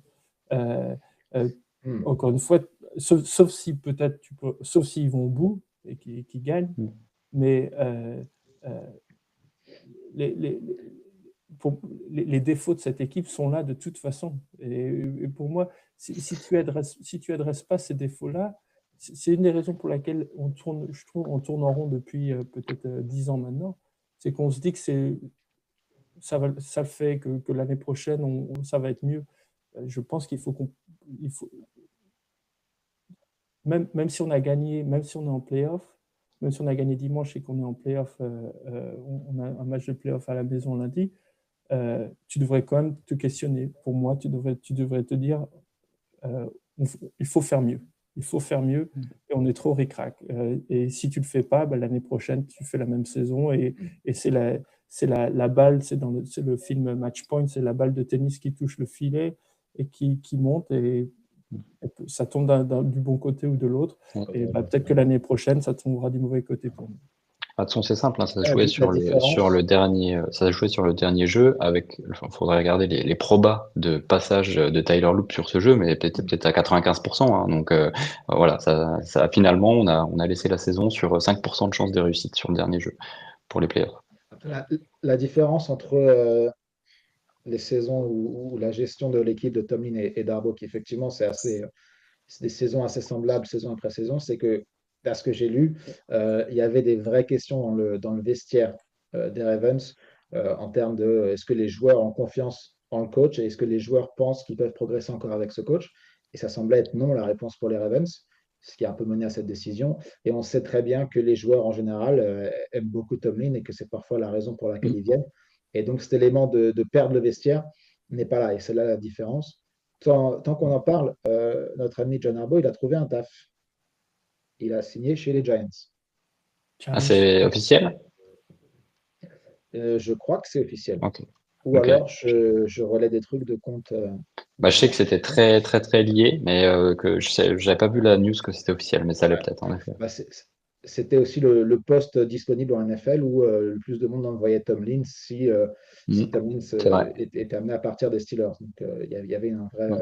un vrai objectif. Et d'ailleurs, c'est assez intéressant d'en parler, c'était pas prévu, mais depuis quelques semaines, on a vu aussi passer des tweets insiders qui disent bah, les Steelers se sont renseignés sur un tel ou un tel, des coordinateurs ou des coachs dans d'autres équipes, au cas où Tomlin partirait. Donc, j'en ai parlé la semaine dernière, je pense que je l'ai présenté comme ça. Si Tomlin n'est plus là l'année prochaine, ça sera sa décision. Mais clairement, il y a assez d'incertitudes pour qu'Omar Khan et le reste du front office regardent et se renseignent et se préparent à cette éventualité-là. Tu parlais du Polo, j'ai vestiaire. l'impression que Polo est en train de me fact-check, là, j'ai l'impression, sur. Ouais, je regardais ça. sur je t'ai vu froncer les sourcils et secouer la tête. J'ai dit, bon, j'ai dû relayer une connerie alors. Non, non, ben, moi, j'allais essayer de prendre, j'allais essayer de guess, j'allais essayer de trouver sa destination parce qu'ils en parlent beaucoup à Miami également. Il y a plusieurs, il y a plusieurs équipes. Ce que j'ai trouvé, ce qui est intéressant, et d'ailleurs sur ce sujet-là, Romain, suggestion, moi j'adorais discuter. Faudrait je suggère d'inviter nos amis un de nos amis du podcast Ravens France pour discuter un peu de la saison. Peut-être qu'on pourrait faire ça avec les. Oui. Avec elle. Oui, amis, je ne veux pas pousser jusqu'à amis. Okay. Dans la division, il n'y a pas d'amis. Ok, mais que si on commence en disant que le corbeau est mort ce soir avec la petite chanson. Il y a deux choses. Quand il s'est fait virer, moi je ne suis pas trop les réseaux sociaux, mais on discutait de ça cette semaine. Si ça devait se faire pour Tomlin, je pense qu'on verrait beaucoup plus de soutien des joueurs sur les réseaux sociaux. Apparemment, encore une fois, je ne suis pas sur Instagram, je ne suis pas tous ces réseaux-là, mais apparemment, il n'y a pas eu beaucoup de mots de ces anciens joueurs. Je ne sais pas, je n'ai pas vu, mais j'ai trouvé ça, je trouve ça intéressant. Et deux, encore une fois, c'est un débat intéressant, mais Arba a le luxe d'avoir un quarterback comme Lamar Jackson sur les 9 dernières années, mais je pense que l'équipe des Ravens est quand même plus compétitif que ce que naît les Steelers sur cette période-là. Alors, tu pourrais dire que si les Ravens le virent, pour les mêmes raisons, les Steelers devraient aller voir ailleurs également. Donc, encore une fois, mais alors les Steelers, ils ont une approche différente quand même sur le coaching. Avec leurs 3 coachs en 60 ans, là, ils n'ont pas le même timeline que les autres équipes, malgré tout, sur ce sujet. Arbo a fait 18 ans quand même chez C'est vrai. Ravens, c'est vrai qu'il a juste un moment. Il disait, il revisitait ses défaites. Donc, tu as la défaite de dimanche qui est, qui est terrible pour lui, je trouve. Je trouve que c'est un truc incroyable de finir une carrière à Baltimore là-dessus. L'année dernière, c'est le touch, c'est la passe sur Mark Andrews qui drop dans la end zone. S'il gagne, ils vont là. Sinon, il gagne. L'année d'avant, apparemment, j'avais oublié, mais apparemment, il y a un fumble de Zay Flowers contre. À 2 yards de la ligne.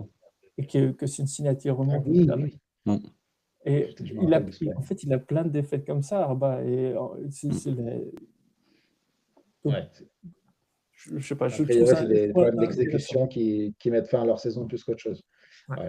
Après, quelque part, je reviens à ce que tu disais, Polo, c'est vrai qu'il y a beaucoup de similarités. Et j'ai envie de dire, les Ravens étaient un petit peu au-dessus ces dernières années, mais cet élément de répétition de la même chose, quelque part, et le fait qu'ils n'ont pas réussi à faire passer un cap à leurs équipes pendant ces années-là, c'est peut-être le point commun qu'ils ont vraiment. Mais bon, je ne vais pas trop pleurer non plus du changement de coach à Baltimore, parce qu'on a vu aujourd'hui qu'ils avaient interviewé Stefanski, le coach des Browns. Et allez-y, si vous avez été impressionné par le mec qui a fini avec 4 victoires, allez-y, prenez-le. Moi, je vous aide. Je vais bien contribuer au salaire si vous voulez, il n'y a pas de souci, je donne 10 balles. Mais vous ne pouvez pas, les mecs. Ouais, mais Stefanski, c'est pareil. J'écoutais, je trouve que ça serait intéressant. Par exemple, apparemment, lui ne voulait pas Watson. C'est pas lui qui voulait Watson. Ouais, Et apparemment, le ça date. GM des Browns est toujours en poste. Et j'écoutais un gars qui disait que ce qui est étonnant, c'est que des deux mecs à virer, on dirait peut-être que c'est le mec qui. C'est ce que fait les Browns en trade, à la draft, plutôt que le mec sur le terrain. Je pense que Voilà. Stefanski va trouver un boulot et c'est sûr que Harbaugh aura un boulot l'année prochaine. C'est marrant qu'il trouve un nouveau taf. Enfin, marrant, toute chose. Mais qu'il trouve un nouveau taf et qu'à peine arrivé, il y a une équipe qui recrute un violeur aussi. Ce serait pas drôle pour les victimes, mais ça serait quand même un peu drôle dans la carrière du mec dès qu'il arrive. Boum, allez, tiens. Ouais. On se tourne vers le match de lundi soir contre les Texans. Oui, juste un dernier mot sur ce match des Ravens. Juste un scénario quand même terrible sur une rivalité. Tu vois, ces deux équipes qui se jouent au moins 2 fois par saison. Tu vois, si tu perds comme ça contre une équipe que tu joues tous les 5 ans, c'est pas grave. Mais le scénario est quand même terrible. Et moi, une des premières choses que je me suis dit après le match, c'est que je suis content d'être sorti du bon côté. Franchement, perdre ce match dans ce scénario-là contre ton ennemi, c'est incroyable. Bah, puis ils disent souvent les Ravens que tant qu'ils battent pas les Steelers, ils sont pas Ravens vraiment. Bah là ils se sont fait swiper, donc ceux de cette année, revenez l'année prochaine, on verra.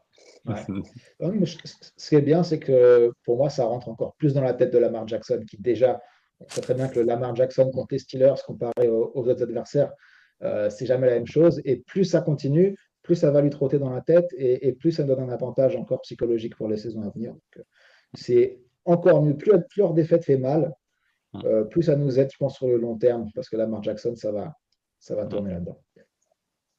Les Ravens, les Ravens ce week-end qui jouent contre personne du coup, comme les Bengals et les Browns. Voilà. Le Corbeau est vraiment bon. Le Corbeau, il est en vacances. Enterré. On va déterrer l'année prochaine.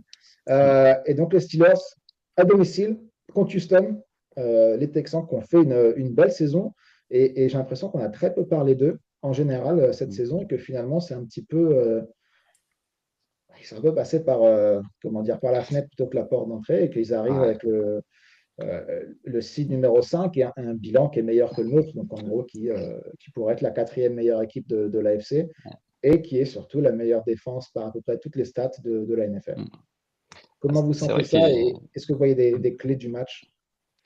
C'est vrai qu'ils n'ont pas fait trop parler d'eux, mais notamment parce que leur début de saison n'était pas forcément fou. Hein. Ils ont commencé, c'était à 2 victoires, 4 défaites, et ils ont surtout fini avec 9 victoires. Hein. Les 9 derniers matchs, ils ont un stretch impressionnant de victoires. Je pense que c'est les seuls à avoir le stretch aussi important. Donc eux, autant nous, on disait qu'on arrivait chaud parce qu'on avait bien joué en décembre. Eux, ils jouent bien depuis octobre. Donc c'est pas la même. C'est fou cette saison. Ils ouvrent la saison par 3 défaites. Ils finissent avec 9 victoires. Je ne me souviens pas avoir vu ça en effet. Donc c'est ça le plus important et donc c'est sûr qu'ils ont le vent en poupe. Clairement, bah tu l'as dit, hein, la clé du match, c'est ça qui a fait qu'ils ont gagné notamment tous ces derniers matchs, c'est une défense d'acier. Enfin, ils ont pour le coup d'acier, alors plus style défense. Ils ont quasiment le top 5 dans toutes les stats un peu défensives. Ils sont top 2 en turnover ratio avec plus 17. Donc nous on est top 4 avec plus 12. Et puis en nombre de yards, ils sont premiers notamment en nombre de yards concédés, ceux qui en concèdent le moins. Donc là c'est simple, c'est comment Rodgers va réussir à se défaire d'une défense qui est en béton et qui est en confiance pour réussir à marquer suffisamment de points. Et après derrière évidemment l'autre match, hein, c'est leur attaque contre notre défense. Hein. Si notre défense est en mesure de faire des interceptions, de les mettre à mal, de faire de provoquer des fumbles, et ben ce sera aussi des choses qui vont permettre de nous gagner aussi, sachant qu'on a aussi beaucoup misé sur un très bon turnover ratio aussi de notre côté, quoi. Ouais. Paulo, comment tu abordes ce match, toi? Non, mais je regardais comme vous les stats. Ils sont bons à la course, ils sont bons à la passe. Ils ont turnover 17. Plus 17. Ouais. Ils ont tu dis un des leaders en sac également avec. Ouais, ils ont Daniel Hunter qui a 15 sacs, qui est donc 15 sacs. troisième de la NFL, ouais, Donc moi, avec 15 sacs. T'as je regardais retrouvé juste le total de sacs par équipe? Ouais, alors ils en ont à peine moins que nous. Je crois qu'on en a 47 et ils en ont 45. La stat est, ouais, c'est ça, ils en ont 47 et on en a 48, donc sur la saison. Et ça doit être du top 8 Et bah alors nous on est NFL, top j'imagine. 6, on est top 6 et eux ils sont top 9. C'est pas mal, hein. Je l'ai pas sous les yeux le tableau, je promets. Et en attaque, ils sont au milieu du pack. Donc ce qui Ouais. me fait dire que en Ça, fait, c'est Oui.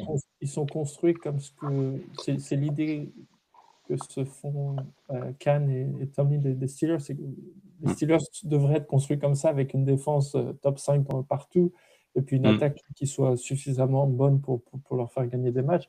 C'est vrai que leur attaque, j'ai l'impression que se compare à peu près à la nôtre. C'est juste que leur défense est meilleure. Alors, quand même, pour info, sur toutes les stats un petit peu générales, hein, sans aller très loin, dans tous les stats, donc en stats défensives, ils sont dans le top 5 quasiment partout, mais en stats offensives, ils sont quand même à chaque fois mieux classés que nous, que ce soit en yards à la course, yards à la passe, Ouais. etc. Donc, pas beaucoup mieux, mais nous, on est plutôt dans le peloton, dans le ventre mou bas et puis eux, dans le ventre mou haut. Ouais. C'est vrai. Après, c'est la façon dont je vois les choses, c'est que, allez, en théorie, notre défense devrait être capable de pas mal résister à leur attaque. Et le gros point Mm. d'interrogation, c'est l'inverse. Si on arrive avec une attaque moins que la moyenne, il faut être honnête, sur la plupart des stats, on doit être quoi? On doit être autour de la 25e place en général en termes de yards, soit à la course, à la passe. Ouais. Face à la meilleure défense ou une des meilleures défenses de NFL, comment on va faire? Et la question surtout, c'est si on arrive à marquer des points, parce que c'est quand même le but du jeu, comment est-ce qu'on fait ça? Alors, ils sont très légèrement meilleurs en défense contre la course que la passe, mais ça reste du top 5 dans les deux cas. Quelle est la recette? Est-ce que c'est de passer par le jeu à la passe qui s'est un petit peu ouvert, comme on disait tout à l'heure, sur le fil de la saison et avec un Freiermuth qui revient un petit peu sur le terrain, entre guillemets, avec un Calvin Austin qui est de retour, DK Metcalf qui va faire son retour aussi, Rodgers qui a l'air d'avoir plus de liberté, plus de confiance? Ou est-ce que tu reviens du Jalen Warren et du Kenneth Gainwell qui ont été la vraie force de cette équipe pendant 15 semaines au moins? Et franchement, j'ai pas la réponse. D'habitude, j'ai une opinion. Là, franchement, je vois pas le meilleur angle. Moi, je pense que notre pierre angulaire, malgré tout, ça va être le duo Warren et Gainwell. Je pense que si on arrive à les mettre en confiance, à réussir à faire des screen pass positives, à faire du jeu à course positif, donc de plus de 4-5 yards, je pense qu'on peut être dans un cycle qui nous permet d'être en confiance, de pouvoir faire aussi ouvrir des espaces pour nos receveurs après et nos tight ends. Donc, moi, j'ai envie de voir du Warren et du Gainwell à foison pour gagner le match. Puis on en parlait tout à l'heure, peut-être avant de commencer à enregistrer, où on cherchait le taux de blitz par équipe. Et apparemment, les Texans ne blitzent pas beaucoup, donc ils ont une défense inverse des Steelers avec 4 linemen défensifs et 3 linebackers. Et dans la plupart des cas, on considère un blitz s'il y a plus de 5 joueurs qui sont des pass rushers sur un play. Et apparemment, ils étaient tellement bas dans le tableau que je ne les ai pas trouvés. Et il aurait fallu que je m'inscrive sur je ne sais quel site pour voir où ils étaient. Ça veut dire qu'ils arrivent, avec leurs 4 linemen défensifs, à faire des dégâts, à faire les 47 sacs. Et c'est là où je te rejoins, Vic, c'est est-ce qu'on va réussir à les forcer à envoyer plus de monde au pass rush? Si on arrive à faire ça, s'ils doivent lâcher un linebacker de linebacker pour aller mettre de la pression, s'ils ont besoin de blitz beaucoup plus souvent qu'ils peuvent le faire, là, ça ouvre des espaces. Que ce soit sur les screens pour Warren et Gainwell ou pour les passes rapides ou les quick sound, comme tu parlais tout à l'heure. Je ne dis pas que ça doit être le plan de jeu, doit être ça, mais je vais dire c'est le scénario idéal, c'est ça. Qu'on arrive à les forcer à mettre plus de monde sur le pass rush. Mais d'un autre côté, si blitz pas tant que ça, et on a quand même une ligne offensive, on n'en a pas plus parlé que ça, hein. C'est quand même un bright spot, hein, notre ligne offensive cette saison, avec des joueurs qui fonctionnent bien et la mayonnaise qui prend. Donc, avec un manque de blitz adverse et puis une ligne offensive qui est performante, ça peut aussi laisser du temps à Rodgers. Et Rodgers, c'est aussi un QB qui saura percer les failles si on lui laisse 1 ou 2 secondes de plus. Donc, peut-être que même un schéma avec pas tant de blitz que ça peut peut-être nous permettre aussi de déverrouiller et de débloquer pas mal de jeux. Donc, à voir. Mais c'est pas rédhibitoire à mon sens. Et Rodgers n'a Oui, pas c'est vrai. envoyé une interception depuis très longtemps, je crois, depuis 2 mois. J'ai l'impression Ouais. qu'il y en avait une récemment. Je me trompe peut-être. Après, ça, c'est un vrai sujet, les interceptions, parce que pour le coup, leur turnover ratio, là, de plus 17, c'est beaucoup sur interception, hein. Avec notamment les safety, leurs 2 safety en ont 4 et 4 chacun, là, dans la saison, je crois. Enfin, pour le coup, c'est aussi un sujet, la possession de la balle, le turnover ratio, Ouais. il faudra qu'il soit de notre côté aussi, hein, c'est clair. Ouais. Euh, Et puis c'est aussi une raison pour, en défense du jeu de course. S'ils ont tendance à beaucoup intercepter, qui sont très bons là-dedans, bah, si tu arrives à gagner du terrain Mm, en ne prenant pas ce mm. risque d'interception avec la course, c'est quand même plus safe. Et puis ce que Et, j'aimerais bien voir personnellement, et encore une fois, le jeu de course te permet de faire ça, c'est qu'on arrive à faire des drives longs en attaque. Alors, ils ont mm, une très bonne défense, essayons de les fatiguer. Essayons oui. de s'assurer que à chaque drive, ils jouent 10 plays. Tu vois. Chaque drive défensif, il dure 6-7 minutes. S'il faut, vers le troisième, quatrième quart-temps, mettre du rythme à leur no huddle, quand ils commencent à fatiguer, Mm. on sait que quand ils sont au top en défense, c'est une des meilleures en NFL. Essayons de leur donner des raisons de ne pas être à 100%, mais d'être à 90-80% en fin de match et se créer des opportunités comme ça. Et encore une fois, c'est un argument en faveur du jeu de course. Ouais. Et puis Warren et Gainwell ont très peu de fumbles, je crois, dans la saison, hein. C'est aussi à souligner, hein, parce que des fois, c'est des choses psychologiques qui marquent, hein. Je crois que Derrick Henry en a quelques-unes, notamment contre nous, par exemple. Mais je crois que Warren en a peu et Gainwell aussi. Il me semble, enfin, ça doit se compter sur les Ouais, doigts d'une main, mais même pas beaucoup de doigts, je crois. j'en ai quelques-uns en tête de Warren qui ont été Ouais, recouverts Warren, il me semble, il y en par a les peut-être un ou Steelers, deux. Ouais, et donc aussi. ça va, ça compte pas. Ouais. Mm. je regardais ce matin, il m'avait échappé que Christian Kirk jouait pour les Texans. Et Mm. tu parlais des histoires un peu Steelers ou qui auraient pu être des Steelers. Si on se fait planter par Christian Kirk, euh, c'était l'année dernière, je crois qu'il disait il devait signer ou il était tout proche de Ouais. signer. On en parlait, ouais. Ouais, bah, il y a des joueurs en face où j'ai pas envie qu'ils nous fassent mal. Je pense à Nick Chubb aussi qui nous a Mm. Mm. suffisamment fait mal dans la division. Mm. Quel est leur deuxième J'aimerais running bien back, que, là? voilà. Mm. Bah, écoute, ils avaient leur rookie Woody Marks qui a fait des très bons matchs. Mm. Et puis j'ai l'impression qu'en deuxième partie de saison, il a perdu un peu de snap et que Nick Chubb a repris ce rôle de numéro un. Après, voilà, ni l'un ni l'autre, a priori, sont des top running backs en Mm. NFL et on devrait pouvoir les stopper. La grosse question, ça va être, et j'en parlais quand on parlait du match contre les Ravens, par la façon dont est euh, comment dire, goupillée cette attaque des Texans, on ne pourra pas jouer en base defense tout le match comme on a fait contre les Ravens. D'une part, ça ne serait pas justifié a priori Mm. par le talent, disons. Ils ont beaucoup plus de talent sur les receveurs que sur les running backs. Et si tu arrives à contenir l'attaque et à les empêcher de courir parce qu'ils voient que ça ne fonctionne pas en package nickel, ça change beaucoup de choses. Ça change beaucoup de choses parce que tu peux avoir un joueur de plus dédié à la couverture. Ça va être pour moi, ce sera le gros challenge de notre défense, c'est d'arriver à contenir la course avec moins de monde. Voilà. Avec grosso modo les 5 ou 6 joueurs avec Quinn et Harrison, peut-être les inside linebackers. Parce que s'il faut envoyer du monde, s'il faut mettre encore une fois un troisième lineman défensif, Ouais. tu, Ouais, voilà, bah, tu, ça tu perds ouvrira des brèches derrière. Ouais.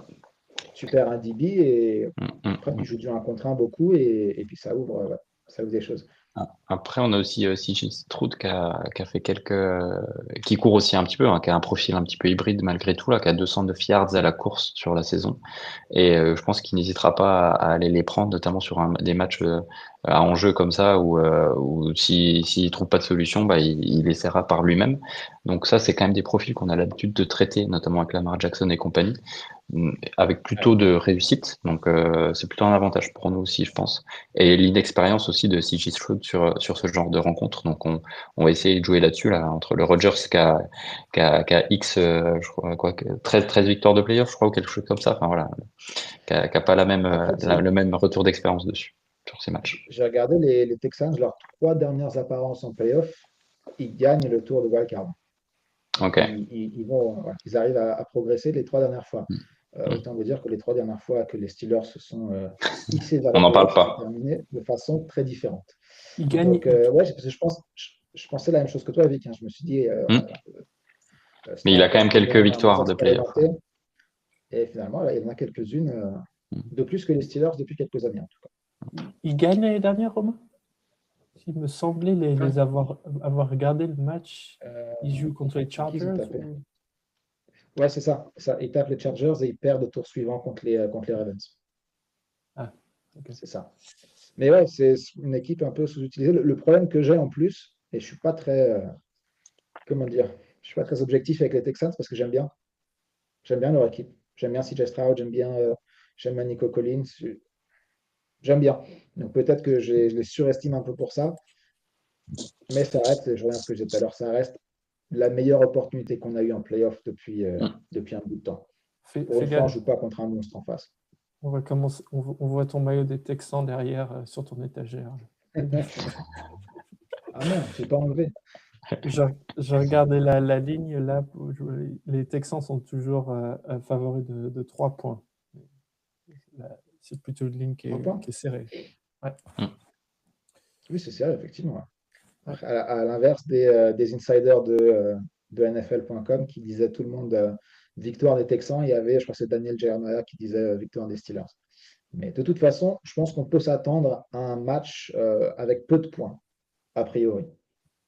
Le over-under est à 38,5. 38, ouais. D'accord. Après, tu regardes les scores et les victoires des Texans, c'est des scores à la Steelers. C'est du 20-10, du 21-16. C'est ce genre de victoire. À l'exception de 2 matchs en fin de saison où ils jouent contre des équipes qui n'ont peut-être plus grand-chose à jouer. Mais a priori, il y a peu de chances qu'on termine sur un 44-42. En tout cas, les Texans, je crois, en moyenne de points par match, c'est similaire à nous. Oui, eux, ils sont à 23,8 en moyenne. Je crois que nous, on est à 23,6. Et par contre, c'est là où la différence, et on voit leur défense, c'est que en moyenne, les adversaires des Texans sont à 17,4. C'est là où ils sont le meilleur en NFL. Donc, ils arrivent en effet à empêcher les attaques adverses de mettre des points. Mais sinon, en nombre de points, ils en mettent pas forcément plus que nous sur la moyenne complète. C'est pour ça que je disais, a priori, c'est pas notre défense qui m'inquiète le plus. Pour moi, ce qui va déterminer l'issue du match, ça va être la capacité de notre attaque à d'une passer du temps sur le terrain et à trouver des brèches dans cette défense adverse et à les forcer à changer ce qu'ils font d'habitude. Et je reviens sur ces histoires de blitz. Il faut qu'on les empêche de faire ce qu'ils aiment bien faire et ce avec quoi ils ont du succès depuis au moins 9 semaines. Et profiter du retour de DK. On va encore lancer des fades avec un mec qui est capable d'aller les chercher cette fois. Qui se rattrape de sa Puis il sera prêt pendant 2 semaines, il n'a pas eu de match, donc il n'a aucune contusion, rien du tout là. Là, il faut aller les chercher. C'est vrai. Ouais. Après, c'est vrai que j'ai aussi entendu dire ce genre de choses. C'est un très bon point. Après le match des Ravens, il n'y a pas eu de blessure sérieuse pour les Steelers dans ce match-là, ce qui est bien. Et hormis tous les joueurs qui sont sur Injured Reserve, il y en a quelques-uns. Je pense à Darnell Washington, Deshaun Elliott. Mais à part ces mecs-là, tout le monde, a priori, est disponible. Je ne suis pas allé voir l'injury report d'aujourd'hui. Mais a priori, ce n'est pas une excuse valable en cas de défense, tu vois. Ouais, il y avait Warren qui était malade et qui ne s'est pas entraîné mercredi, mais il s'est entraîné jeudi et vendredi, je crois. Donc oui, là on est plutôt sur, on a plutôt eu de la chance malgré tout, parce qu'il y a toujours son lot de blessés dans chaque saison. Mais en tout cas là sur la fin, on arrive à avoir peu de blessés, donc Washington et Elliott qui étaient des titulaires, on va dire. Et par contre, moi, ça me pose la question sur les Texans. Je ne sais pas s'ils ont des gros noms qui sont pas dispo. J'avoue que je n'ai pas regardé. On va regarder. J'ai ça sous les yeux. Il y a un joueur qui est out. C'est Jawar Jordan qui doit être leur 3e, 4e running back. Ok. En défense, malheureusement, tout le monde, même ceux qui ont raté des matchs des entraînements en début de semaine, sont tous là. Jalen Reed, questionable, ouais. Tu, euh, tu Non, parlais de Elliott Romain. Cette semaine, il a fait parler de lui parce que je crois que c'est sur Instagram, encore une fois, un des réseaux c'est vrai. sociaux. Il a mis une photo de lui en écrivant TBC. Ça veut dire, en anglais, on dit c'est Ouais. to be confirmed ou to be continued. Et les gens se demandaient, ça veut dire quoi? Il revient l'année prochaine ou deux? Il revient cette saison ou il s'en va, hein? Mm. Ouais, Exactement. Mm. ouais. Exactement. Et il y a un des journalistes disait que il est, on le voit à l'entraînement, il est au centre d'entraînement. Donc, Mm. Ouais. a priori, il s'entraîne ou il s'entretient du moins. Et je sais pas, ça a fait parler cette semaine. Eh ben, peut-être qu'il Ouais, espère. ça serait une belle surprise. Ouais. Ça serait Ah une bah, belle s'il surprise. revient, Et si puis, jamais on passe les Texans et qu'il peut revenir sur la fin janvier, là, ça peut être un boost important. ça changerait beaucoup de choses, hein. Tu passerais d'un backfield défensif où il y a 2 semaines, il manquait en plus Brandon Nichols et James Pierre. Mm. Et puis là, ces deux mecs-là sont revenus. Si tu retrouves en plus Deshaun Elliott, c'est Ouais. pas la même équipe. C'est Bah, pas la même équipe. puis pour Je vais moi, pas, je vais Elliott, pas trop espérer, mais pour moi, c'est le penchant de Warren, hein. C'est en défense. C'est le gars qui insuffle de l'énergie quand il n'y en a plus trop et tout ouais, ça. Donc, enfin, vraiment, ça peut être ne serait-ce que son aura et le fait de sa présence, même s'il fait pas tous les snaps par rapport au fait qu'il soit blessé ou pas. Ce serait vraiment un point très positif. Mais on n'en est pas là. c'est Faut vrai. déjà gagner. C'est vrai. C'est vrai que ça serait bien. Et puis, si j'ai bon souvenir de quand il s'était blessé, à l'inverse d'un Darnell Washington ou un Broderick Jones, on a su tout de suite que la saison était terminée. Pour Elliott, c'était moins, comment dire, c'est moins ferme le langage. Là, Mm. c'était a priori, il aurait peut-être terminé sa saison, mais à voir, etc. Donc la porte n'a jamais été vraiment complètement fermée pour lui. En tout cas, on sait qu'il ne jouera pas ce week-end, mais ce lundi d'ailleurs. Mm. Mais si on pouvait déjà avoir la bonne idée de se qualifier pour le tour suivant, ça serait Mm. sympa. Si en plus on pouvait Faut retrouver un des, commencer par un des là. métronomes de notre défense, on va au Super Bowl, direct. Mm. Direct. Après, Bon. on n'a pas parlé, on voulait en parler peut-être on disait avec Polo tout à l'heure. Le reste de la NFL, les playoffs, c'est une des saisons pour moi les plus ouvertes depuis très longtemps. En AFC notamment. La FC encore plus, ouais. Mm. Qui avait les Broncos en number one seed au début de la saison? Même Ah, les personne. supporters des Broncos, Après, ils y après pensaient. le premier et le deuxième, dans les Patriots et les Broncos, il y a quand même beaucoup d'articles de presse qu'on voit venir sur le fait qu'ils arrivent à être premier, deuxième, notamment face à des équipes assez faibles, enfin une trench of schedule qui Ouais. est différente Mais de tu la vois, nôtre. quelque part, c'est ça.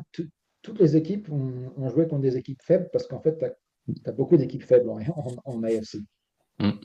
Donc, c'est Aussi. là où, pour moi, tout peut se passer. Les Broncos, s'ils vont au Super Bowl, je ne serais pas surpris. Mais si c'est les Bills qui ont fini sixième, je ne serais pas surpris non plus. Mm. J'ai aucune attente. Les Aucune Bills, attente. Et c'est ça qui me donne une petite lueur d'espoir qu'on pourrait faire un truc. les Bills, c'est eux qui ont Josh Allen et les Buffalo, c'est eux qui ont la pression le plus, quoi.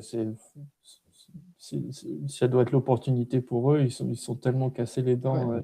ces dernières saisons. C'est eux qui ont le plus de pression. Euh, Moi, ça va sans dire, mais bon, j'adore. Dans quelques heures, là, je vais me regarder Chicago Green Bay. J'adore. Tu t'assois sur le canapé, tu t'en fiches de savoir qui gagne ou pas, Mm. mais tu vas avoir un super Ouais. match. C'est que des super matchs. Et tu parlais des favoris. Moi, je fais que de penser à notre podcast qu'on avait fait avant le match de Seattle. Moi, vraiment, Seattle, je pensais que je ne les voyais pas aussi forts, alors qu'ils D'accord. ils sont trop forts, quoi. Enfin, donc, il n'y a que des bons matchs. Même le Buffalo-Jacksonville, c'est Ouais. un super match. C'est pareil, les Jags, je ne les avais pas aussi forts. Mm. Je savais qu'ils avaient un potentiel meilleur que ce qu'ils ont montré l'année dernière. Et je ne pensais pas, d'une part, qu'ils seraient aussi bons, mais qu'ils seraient aussi bons avec un Brian Thomas qui était censé être leur nouvelle star, qui a été moyen au mieux cette saison. San Francisco-Philadelphie. Mm. Il y a des beaux matchs. Il y a des beaux matchs, mais aussi ce qui fait que c'est des beaux matchs, c'est C'est ouvert. l'incertitude. Je ne vois pas, là, j'ai le tableau sous les yeux. je peux pas dire qu'il y a une équipe, à mon sens, qui est largement favori dans son match de ce week-end. Les Rams, peut-être. Les Rams. Qui jouent une équipe des Panthers à 8-9 qui a réussi à se qualifier avec un bilan négatif. Mais ouais, ça va Ils faire se tapent, de bons playoffs. derrière, ils se tapent Seattle. Donc, ils ont peut-être le match facile pour Bah, commencer, mais derrière, ils ont le match si compliqué. San Ça Francisco dépend. et les Packers ne gagnent pas.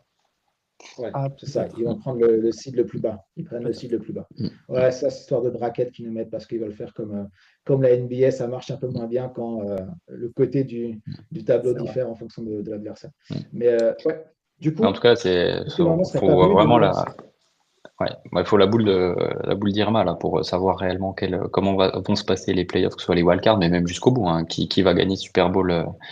Ça- Je parie pas beaucoup, je parie plus depuis quelques années, mais là, si tu te fais un petit combiné, tu fais un 6 sur 6 là, peu Mm. importe qui tu choisis, tu es pas mal. Je pense que t'es bien.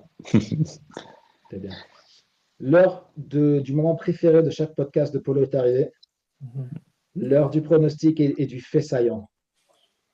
Ah. J'aime bien, toutes les semaines, dès qu'on arrive à ça, Polo, il fait secoue la tête. Comme s'il avait oublié à chaque fois, tu sais. Ah merde, faut encore faire ça. Non, mais en plus, tu commences à jouer avec moi, donc Mais pour cette Ouais, raison, ouais, Polo. vas-y. Exactement pour cette raison. je vais mettre 21-18. Euh, 21-18. Il laisse le suspense, il a pas dit pour qui encore. Ouais, parce C'est vrai. que je les avais, contrairement à Romain, je les avais gagnants donc, le week-end dernier. Ouais, mais Euh, je là, savais ce là, que je je pense que faisais. c'est C'était compliqué. Et puis, comme il joue l'équipe préférée de Romain, enfin, l'équipe. Ah là là là, il n'y a pas que John Arbo qui va devoir chercher un taf après cette saison. Mais c'est pas Romain aussi qui fait le podcast Texan français aussi, hein? Non, je sais pas, je peux regarder encore. Si, C'est si, vrai, si, c'est moi, il mais met une perruque et une je mets une moustache. casquette différente. Alors, 21-18, je pense qu'il y a plus de chances qu'ils perdent le match, mais peut-être qu'à 21-18, ça veut dire que tu n'es pas très loin. Et le splash play, Fait saillant, Polo. Merci au Québec qui nous écoute. Je sais qu'il y a au moins une fois, j'ai vu quelqu'un avait écouté depuis le Canada. Si tu nous écoutes, fait tout ça, c'est grâce à saillant. toi. Est-ce que Dick, je vais dire DK Metcalf, est-ce que 150 yards, un touchdown, ça compte? On fait saillant. Sur Ouais, 50 c'est yards, oui, propre je déjà pense qu'on ça. est bien. Mm. Et combien Neuf. combien de coups de poing? Combien de tatanes dans le match? Il est où l'over-under pour les tatanes de DK Metcalf? Oui, le vrai fait saillant, quoi, finalement. C'est ça. D'accord, donc victoire et puis Mm. un très gros DK Metcalf. Moi, j'ai dit Ça me défaite. paraît Non, il a jouable. dit Et défaite, franchement, hein. t'as dit défaite finalement? Mm. Moi, j'ai dit défaite. Ou alors non. Tu penses que DK Metcalf va mettre 150 yards, ce qui est plus de la moitié des yards de l'équipe par match, et qu'on va quand même perdre? C'est l'exercice, tu me demandes pour moi, Oui, bien sûr. c'est les défauts de l'exercice, c'est du au pif. Donc, C'est encore mieux. Plus c'est bizarre, plus j'aime bien, tu le sais. mais 150 yards, je crois que ce serait à peu près son match contre Baltimore, le premier match de l'année. Donc, ce n'est pas une performance qu'il a fait très souvent dans la saison. Donc. Non. Oui, c'est sûr. C'est bien. J'aime bien ce côté-là du pronostic, je l'aime bien, le côté du vainqueur un peu bon. Ok. Vic? Non, bah non, moi je vais pas pronostiquer une défaite comme Polo, merde. Je vais dire victoire des C'est Steelers. bien, c'est bien. Ouais, c'est trop difficile pour moi, ça me fait trop mal au cœur de faire des pronostics objectifs. Euh, non, je pense une victoire des Steelers à 27-24. Et on l'a pas fait la saison, je pense que je vois bien une prolongation, moi. Que ce soit un 24-24 et que ça finisse en prolongation à la fin. Euh, Pas mal. donc c'est pas C'est forcément un sympa fait de lancer saillant, ça. mais en tout cas je l'imagine comme ça. Mais Et je vois aller. Thomas j'ai n'avait cru pas dit qu'on ça la allait semaine dernière. l'avoir contre Baltimore. C'est vrai. Et je dis allez 2 TD de Warren. Tu étais des En fait Warren. saillant. Ouais. Bien, bien. Polo, je regardais, tu as vraiment bien vu le truc. Premier match des Steelers contre les Ravens cette saison, 148 yards pour Metcalf. Et c'est du coup, la meilleure marque de la saison pour un receveur des Steelers. Tu t'es quand même trompé de 2 yards. Tu t'es trompé de 2 yards. Non, mais ça veut aussi dire que le fait saillant, le splash play, ça serait que le meilleur receveur de l'équipe fasse 2 yards de plus qu'il y a quelques semaines. Quand tu présentes comme ça, c'est pas moins risqué tout d'un coup. Du coup, on a dit quoi? T'as dit quoi comme fait saillant, Vic? Juste la prolongation? Non, les deux TD de Warren. Alors, je vais partir du coup sur un truc défensif. Ce serait pas mal. Est-ce qu'on va avoir quelque chose de défensif? Je vois bien qui pourrait nous faire quelque chose. Attends, il n'y a pas des backups sur la ligne défensive là, qui ont cette capacité? Non, il n'y a plus personne. Allez, je vais aller sur notre premier tour de draft, Derek Harmon, qui va nous faire. Il va marquer un touchdown, Derek Harmon. Je ne sais pas s'il va recouvrir un fumble ou faire une interception, mais j'ai cette vision de son gros corps et de son numéro 99 à toute vitesse. Voilà, touchdown de Derek Harmon pour nous emmener vers la victoire. Et puis tant qu'on y est, quitte à dire ce genre de choses, victoire des Steelers, 34-22.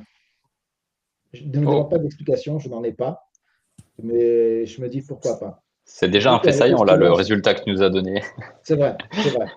Mais est-ce que c'est pas aussi un truc de typiquement Steelers de faire l'inverse de ce qui est attendu et de jouer contre la meilleure défense qu'ils vont affronter cette année et planter 34 points? Il faut y croire. Et ben, on y croit. Écoutez, messieurs, merci à vous. On va se retrouver pour un épisode, quoi qu'il arrive, la semaine prochaine. Ça, c'est quand même bien. Je ne pensais pas arriver à la mi-janvier avec encore des épisodes. Donc ça, c'est cool. Et puis, le format du prochain podcast, du prochain épisode, va dépendre beaucoup du résultat de lundi soir. Soit un bilan de fin de saison, soit on sort les chapeaux et les bouteilles. Et le champagne. À un match plus important pour les Steelers depuis 2016, je crois, c'est la dernière fois qu'on a joué un deuxième tour de playoff. Donc, allez, on y croit. Retour vers le futur, ça serait cool. C'est à 10 ans, ça ferait une belle fête, un bel anniversaire de 10 ans. Polo, Vic, tous ceux qui nous ont écoutés pendant le podcast, merci à tous les deux. Bonne soirée, beaucoup de sommeil avant le match lundi dans la nuit de lundi à mardi à 2h15 du matin. Allez dormir demain. Dimanche, c'est un jour pour le sommeil, les gars. Tous ceux qui nous écoutent, vous aussi. Et puis, on se retrouve la semaine prochaine, comme d'habitude. Ouais. Allez, Vic, je te laisse nous lancer cette fois, comme d'habitude.